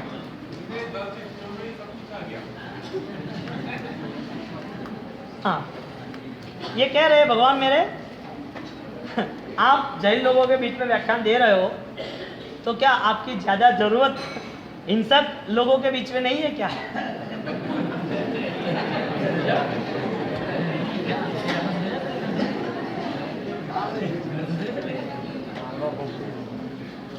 मेरी दुकान संभालूंगा ना तो फिर चिंता नहीं है, बाजू वाले की दुकान देखने जाऊंगा तो दुकान मेरी भी चली जाएगी। अहिंसक लोगों को हम समझाने जाए, लेकिन उनके मन में यदि सद्भावनाएं नहीं होगी, आगे जाके उनको समझाने में भी तरीका होना चाहिए, मीडिएटर होना चाहिए। कल शाम को भिवंडी से एक भैया आए थे, मुसलमान थे, जो सब बैठे थे ना, आप थे तो 8-10 लोग थे। उनने मुझे ऑफर की, वहाँ के भिवंडी के दूसरे सांसद है, गवर्नमेंट की 20 एकड़ की जगह है, बोले कोई भी हिसाब से मुझे गौशाला तैयार कर दी है। तू मुसलमान ये सब करेगा, लोग मार डालेगा तुझे, तेरे घर परिवार वाले, आसपास वाले। कि नहीं गुरुजी, ये सब देखते हो, बार बार वीडियो आता है, देखते हैं, मुझे ज़रूरत है, करनी है, और आप मुझे आशीर्वाद दो। मुंबई से जुड़े थे, मेरा आशीर्वाद तो ऐसा कैसे दे, एक शर्त है, गौशाला यदि बनानी है तो भिवंडी के आसपास जितने भी छोटे बड़े कत्ल खाने हैं उसको गवर्नमेंट के पावर से बंद करना पड़ेगा। एक मैं करा दूंगा, आप बम्बई आ जाओ, तब तक सब तैयार हो जाएगा। मैंने बोला मैं आऊँ तब तैयार करो, इसमें दम नहीं है। मेरे यहाँ तक मैं रहता हूँ तब तक 10 दिनों में सब, मुझे पेपर चाहिए, सब एग्रीमेंट चाहिए, सब जितने भी है उसको कंट्रोल कर दो, नहीं परमिशन नहीं दे रही, ऐसा सिस्टम सेट करो। कहने का मतलब अहिंसक को मैं समझाऊँ उसे अच्छा है, कोई पावर वाला समझाए तो अच्छी बात है।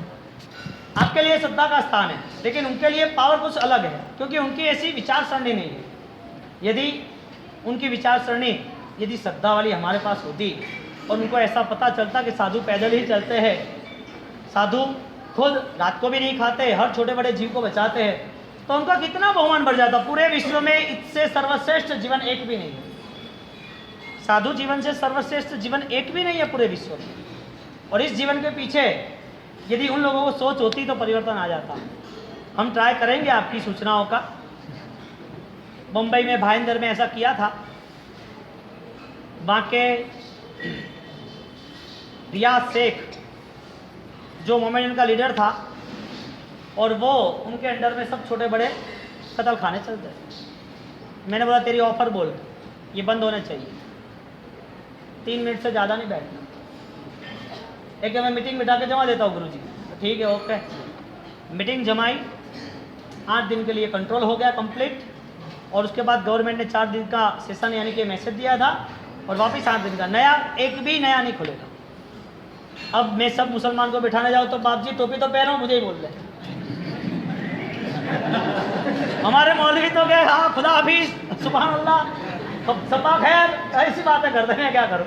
अब मेरे को उसके शास्त्र पढ़ने पड़े दुनिया भर के, फिर कहाँ कौन सी नमाज करनी है ना, कहाँ कौन से काबे को नमना है ना, कहाँ हज करने जाना है, ईस्ट में जाना कि वेस्ट में जाना कहने का मतलब उनको कंट्रोल करना हमारी तैयारी नहीं। अब जो प्रायश्चित के विषय पर हम आगे चलना चाहते हैं,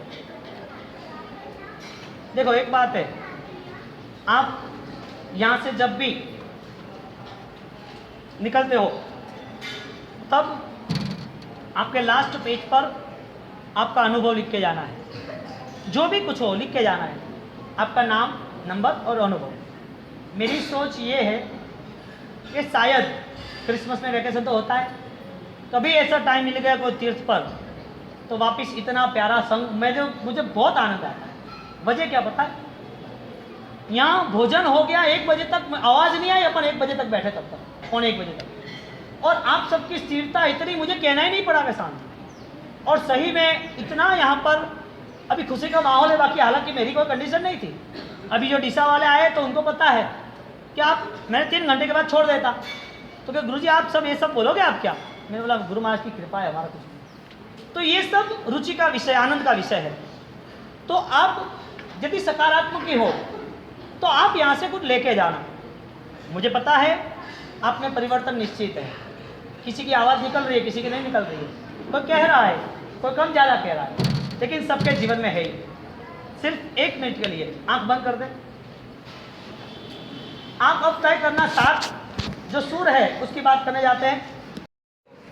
सिर्फ लक्ष्य तय नहीं है, बाकी तो बहुत कुछ कर सकते हो। लक्ष्य तय करने के लिए हमने सुबह 3-4 चीज़ देख ली, 4 उद्देश्य और 3 प्रकार के मन। अभी हम 7 चीज़ देख रहे हैं। पहली प्रथम चीज़ थी सिर्फ लेना नहीं देना, यानी कि देता है जो व्यक्ति, उसको ज्ञानियों ने वपनम किया है कि दानम, दानम यानी वपन, बोना, बावू। तो जो लोग वपन करते हैं, जो बोते हैं, वो फसल बाहर आती है। आपने यदि कुछ दिया है तो ये सबसे बड़ा एक आयाम है, एक सबसे बड़ी घटना है। कोई भी गरीब भिक्षा क्यों मांगता है? शिक्षा देने के लिए। वो गरीब है इसके लिए भिक्षा नहीं मांग रहा है, मैंने दिया नहीं इसके लिए मैं मांग रहा हूँ, तू देगा नहीं तो तुझे भी मांगना पड़ेगा। वो शिक्षा दे रहा है, भिक्षा नहीं दे रहा है। वो शिक्षा दे रहा है कि मैंने दिया नहीं इसके लिए मुझे मांगना पड़ा है, मैं देता तो मांगना नहीं पड़ता। यानी कि महाजनोयन गतः स पंथा, श्रावक के हाथों से हमेशा निरंतर दान ही रहता है। अब जो कर्तव्य दान का है, त्याग का है, वो यदि आप सही ढंग से आप निर्मित ना कर पाए तो शायद आप अपने लिए भी कुछ नहीं कर पाओगे। लोभी व्यक्ति वो कभी भी दानी नहीं बन सकता, उदार नहीं बन सकता, और उदार नहीं बना इसकी वजह से ही वो ज़्यादा से ज़्यादा अपनी ज़िंदगी में भी सही ढंग से जी नहीं सकता।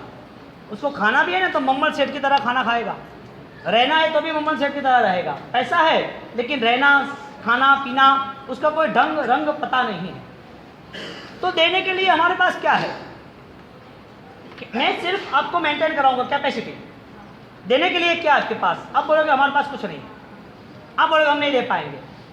कभी भी कोई भी आपके पास घर पे आया और घर आया उसके बाद पता चला कि एक छोटा बच्चा है, उसकी फीस 2000 रुपये की भरनी है, और आपके दुकान का ही आदमी है, उसने बोला कि सेठ जी ऐसा ऐसा कोई प्रॉब्लम है और बच्चे के लिए 2000 की फीस का सेटिंग करना है, अब थोड़ा सेट कर दो। तो क्या ठीक है, मैं तुझे 2000 देता तो हूँ लेकिन पगार में से काट लूँगा। 3000 लो पगार, किराया है 800-1000 रुपये का, और उसमें से 2000 देने वाला सेठ वो वापस आगे पगार में 200-500-1000 रुपये काट दे। आपने जो 2000 दिए उसमें उस व्यक्ति का मन नहीं जीत पाए। आपकी खुद की ऐसी भावना होनी चाहिए थी कि आपने 2000 दिए ना, उसके बाद उसको कहना था अरे 2000 तो ले, 500 रुपया और ले ले, बच्चों के लिए अच्छी बैग, अच्छी किताब, अच्छी नोटबुक वगैरह सब ला देना, पेन वगैरह, अच्छे कपड़े ला देना, 500 और रख। आपने 2500 रुपये दे के उसका मन जीत कर आपने उससे नया 50,000 का फायदा कराया। कल आपकी दुकान में रेड आएगी, नुकसान आएगा, कोई माल गफला हो जाएगा, कोई चोरी हो जाएगी, तब वो सोचेगा मेरे सेठ का उपकार है। अब क्या करते हो? पैसा देने के बाद ऐसा लग रहा है कि उपकार कर रहे हैं, ऐसा तुच्छ मन नहीं रखना चाहिए। और ये मन रखोगे ना तो शायद आगे की पीढ़ी में ये संस्कार आएंगे। हमारे समाज में आगे जाके जो भी आगे श्रीमंत और श्रेष्ठी बना है, जिसके पास पैसा है, उसने दान किया तो ही पुण्य बढ़ा है। पुण्य होगा तो पैसा होगा, पुण्य होगा तो समृद्धि होगी। पुण्य बढ़ा कैसे? जिस चीज़ के प्रति जितनी आसक्ति है उस चीज़ को त्याग किया तो ही पुण्य बढ़ा। आसक्ति ज़्यादा से ज़्यादा देह की और पैसे की, अब उसका त्याग करना सीखो। देह पर हमने तप किया, देह को हमने धर्म में जोड़ा तो वो पुण्य कार बन जाएगा। पैसा हमारे पास है, पैसे का हमने त्याग किया, पैसा कमाना कितना पावर यूज़ किया, कितना परिश्रम किया, कितना झूठ बोला, कितना घुमाया, कितने मेहनत मजदूरी की। सुबह 10 बजे गए या 6 बजे गए या 8 बजे गए, 12-15 घंटे तक दुकान पर, मजदूरी में, नौकरी पर, कितना टेंशन पाला, भूखे रहे, ठंड में, गर्मी में, टिफिन वापस गया, खाया पिया नहीं, और भूखे रहने के बाद भी हमने पैसा कमाया, ठंडी सहन की, गर्मी सहन की, चारों ओर ट्रैवलिंग की, पैसा कमाता गया और मन बनाया कि घर में सही ढंग से रहेंगे, और वो पैसे की आसक्ति आपकी बढ़ती रही। अब जिसके प्रति आसक्ति है उसका त्याग किया, वही आपका सौभाग्य बढ़ाएगा। अब आसक्ति पैसे और देह की है ज़्यादा से ज़्यादा, लेकिन आपका पुण्य नहीं बढ़ पाया। आपने पैसा जो देना था वो दे नहीं पाए। यदि पैसा आपने दिया होता तो शायद उनकी दुआ मिलती, और दुआ यदि आपने ली होती तो शायद बीमारियों में पैसा नहीं खर्च करना पड़ता। आप मुझे बताओ कैसे सेटिंग करना है वो बताओ। बीमारियों में पैसा डालना है कि पुण्य कमा के बीमारी को खत्म करना है? पैसा जाने वाला है वो फाइनल है, पैसा जाने वाला वो फाइनल। पुण्य नहीं होगा, ऑपरेशन कराने पड़ेगी, बीमारियां खड़ी हो जाएगी। पुण्य नहीं होगा, आ गया कोई चोरी चपाटी वाला, भाई निकाल कितने पैसे, हीरे की अंगूठी है, चैन है, पोची है, ब्रेसलेट है, पॉकेट में और 5000 रुपये निकाल, नहीं मार डालूंगा। हाँ मार डाल, ले पैसे, क्या करोगे तुम? तू भी मरेगा और पैसे भी मरेगा, इसके अच्छा तो पैसा दे दे। क्या करते हो? क्या कहने का मतलब, पुण्य कम हुआ तो शायद बीमारी में पैसे गए, चाहे चोरी चपाटी में पैसे गए, चाहे भूकंप में गए, चाहे रेड में गए। पुण्य कम हुआ तो हुआ ना।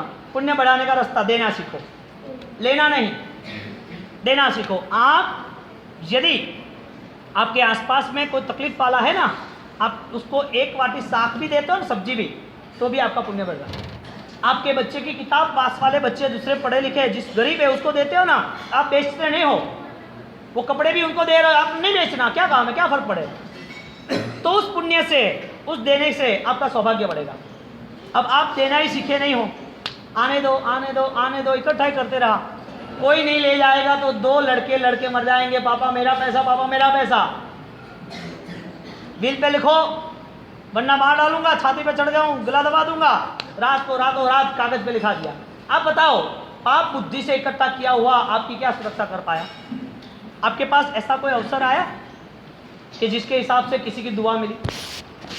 हम द्रव्य धर्म, द्रव्य करुणा और भाव करुणा, वो धर्म को लेकर चलते हैं। द्रव्य करुणा सम्यक दर्शन के मूलभूत आधार पर द्रव्य थकी दुखी आनी दया, जो दुखी है उसकी दया फालनी चाहिए। अब आपको कोई मांगने आया, आपके पास क्यों आया? आपको किसी ने बोला 2 पैसे का, क्यों बोला? पानी पीना सरोवर में जाना या रेगिस्तान में जाना? हाँ, क्यों? पैसा मांगने किसके पास जाते हैं, क्यों जाते हैं? श्रेष्ठी है, समाज का वरिष्ठ है। इसका मतलब यह हुआ कि आपका यदि चोरी चपाटी में, बीमारियों में, भूकंप में, कोई भी तरह से पैसा जाने वाला है, पैसा गया क्यों? पुण्य कम था इसके लिए। पैसा आया क्यों? पुण्य था इसके लिए। अब पुण्य बढ़ा का कम हुआ। पुण्य बढ़ता है कि कम होता है? कहने का मतलब आपके पास कुछ भी है तो कोई भी आपके द्वार पर आया है उसको हेल्प करनी चाहिए, क्योंकि आप दुआ लेते हो। 2000 रुपये में भी आपको बहुत बड़ी दुआ मिलती है, 2 करोड़ तक की। सस्ता सौदा है, फिर भी आप मान नहीं रहे हो। आपके मन में आपकी ही समृद्धि, आपकी ही इमेज, आपका ही कोई महिमा गान गाना चाहिए। आपने 2000 रुपये लिख दिए, कहीं आपके नाम नहीं आया पंखों में, लाइटों में, तख्तियों में, क्या फर्क पड़ा? आपका कोई तख्तियों में नाम नहीं आया, क्या फर्क पड़ा?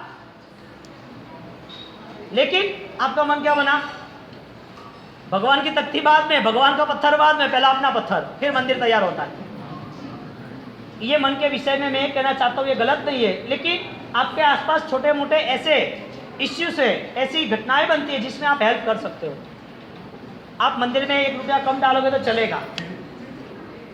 आप अपने बच्चे के पीछे 100 रुपया कम खर्चा करोगे प्रेयर के पीछे तो चलेगा। आप कहीं बाहर गए, खाने पीने में आपने कुछ कम खर्च किया तो भी चलेगा। लेकिन आपने किसी दुखी को देख के आपने काम नहीं किया तो सही में आप परमात्मा महावीर के अनुयायी नहीं। कहा कि प्रभु महावीर ने करुणा का धर्म बताया था। जिसने अपना वरदान में वस्त्र ले लिया, उठाओ, नहीं चाहिए मुझे, तुझे जरूरत है, तू कौन है मुझे पता नहीं, तुझे मांगा, तू मेरे पीछे भर रहा है, तू मेरे पीछे घूम रहा है, ले जा यहाँ से, उठा।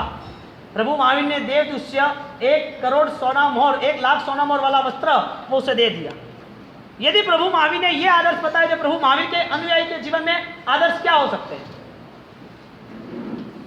देना या लेना?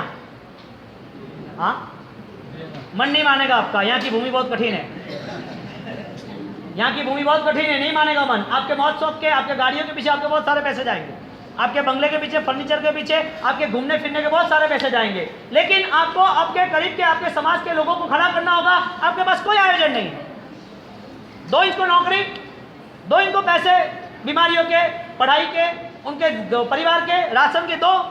आप कहीं ढूंढने गए, खोजने जाना पड़ता है, बिना खोजे कुछ नहीं मिलता है। और आप खोजने गए तो समझ लेना कि भगवान आपके साथ है। भगवान आपके साथ है, आप खोजने गए तो। मैंने छोटी घटना बताई, वो कच्छ वाली, कच्छ भूकंप की छोटी घटना। मेरा नहीं रहा, तेरा क्या होगा? उसने कितना पुण्य बांध दिया होगा। सूरत के पूर्व के अंतर्गत इतनी सारी बेहाली हो गई और वो 2-2, 3-3 मंजिल तक पानी। उस पानी के अंतर्गत सब परेशान, और सब परेशान होने के बाद अपनी झांकी बाजी देने के लिए तैयार हो गया। एक लड़का सिर्फ 35 साल की उम्र का, उसके 2 बच्चे थे, पापा मर गए थे, अकेला था, माँ को उसकी टेंशन हो रही थी। उसने गरीबों के प्रति देने के लिए तैयार हो गया। दूसरे झुपड़पट्टी वाले, वो बिल्डिंग अपनी कैलाश नगर की है बड़ी, वहाँ पर 20 या 22 विंग है, 10-10 मंजिले की। एक विंग में 8-8, 10-10 घर है। तो सब ऊपर चले गए। अब 200 परिवार, 200 लोगों को उनने एक जगह पर इकट्ठा किया, झुपड़पट्टी वालों को, जो अभी डूब जाते, मर जाते, कहाँ जाते, पूरे सूरत में पानी था। वहाँ इकट्ठे हुए, सबने बोला कि चंदा कराते हैं, और चंदा कराने के बाद इन सबका भोजन कर देते। अब 2 दिन पानी रुकना था, 3 दिन, ज़्यादा तो रुक नहीं सकता, गवर्नमेंट हिल जाती। उनने बोला कोई चंदा नहीं करना, मुझे लाभ दे तो मैं ही करूँगा। हालांकि वो करोड़पति नहीं था, लेकिन करोड़पति को पीछे पाड़ने वाला उदार मन वाला व्यक्ति था। वो लड़के ने सब लाभ ले लिया। अब सामने गिरीश जेड में, वहाँ पर अस्पताल में ऑक्सीजन नहीं है, डॉक्टर नहीं है, सब पेशेंट परेशान हो रहे थे। सिर्फ इसको इतना ही जाना था, 50 फुट या 100 फुट। रात भर पानी, जीव जंतु बाहर आए, गंदा पानी, 3 मंजिले तक पानी, जहरी सांप को घूमे। रात को 12 बजे 2 फ़ोन लिए, प्लास्टिक में पैक किए, खीसे में रख दिए, ढंग से उन्हें बांध दिया, और छोटी बैटरी लेके वो तैरता तैरता सामने अस्पताल में चल गया। अस्पताल में चलने के बाद वहाँ पर जैसा गया, वहाँ पर वो तैयारी की, वहाँ पे लोग आ गए, अरे बचाओ बचाओ बचाओ, कोई आया नहीं, लाइट नहीं है, पेशेंट इतने ज़्यादा है, ऑक्सीजन है नहीं, मर जाएंगे, दवाइयाँ नहीं मिलेगी तो ठीक है। वहाँ से वो पीछे के रास्ते से 3 किलोमीटर में वापस तैरता गया। वहाँ जाने के बाद जहाँ पानी नहीं था वहाँ से रिक्शा ले ली और वहाँ से 6 किलोमीटर वराछा रोड पर, कैलाश नगर से वराछा रोड पर वो वापस गया। वहाँ जाने के बाद डॉक्टर को रात को 3 बजे खटखटाया और रात डॉक्टर को वहाँ अस्पताल से मैसेज किया, उठाया,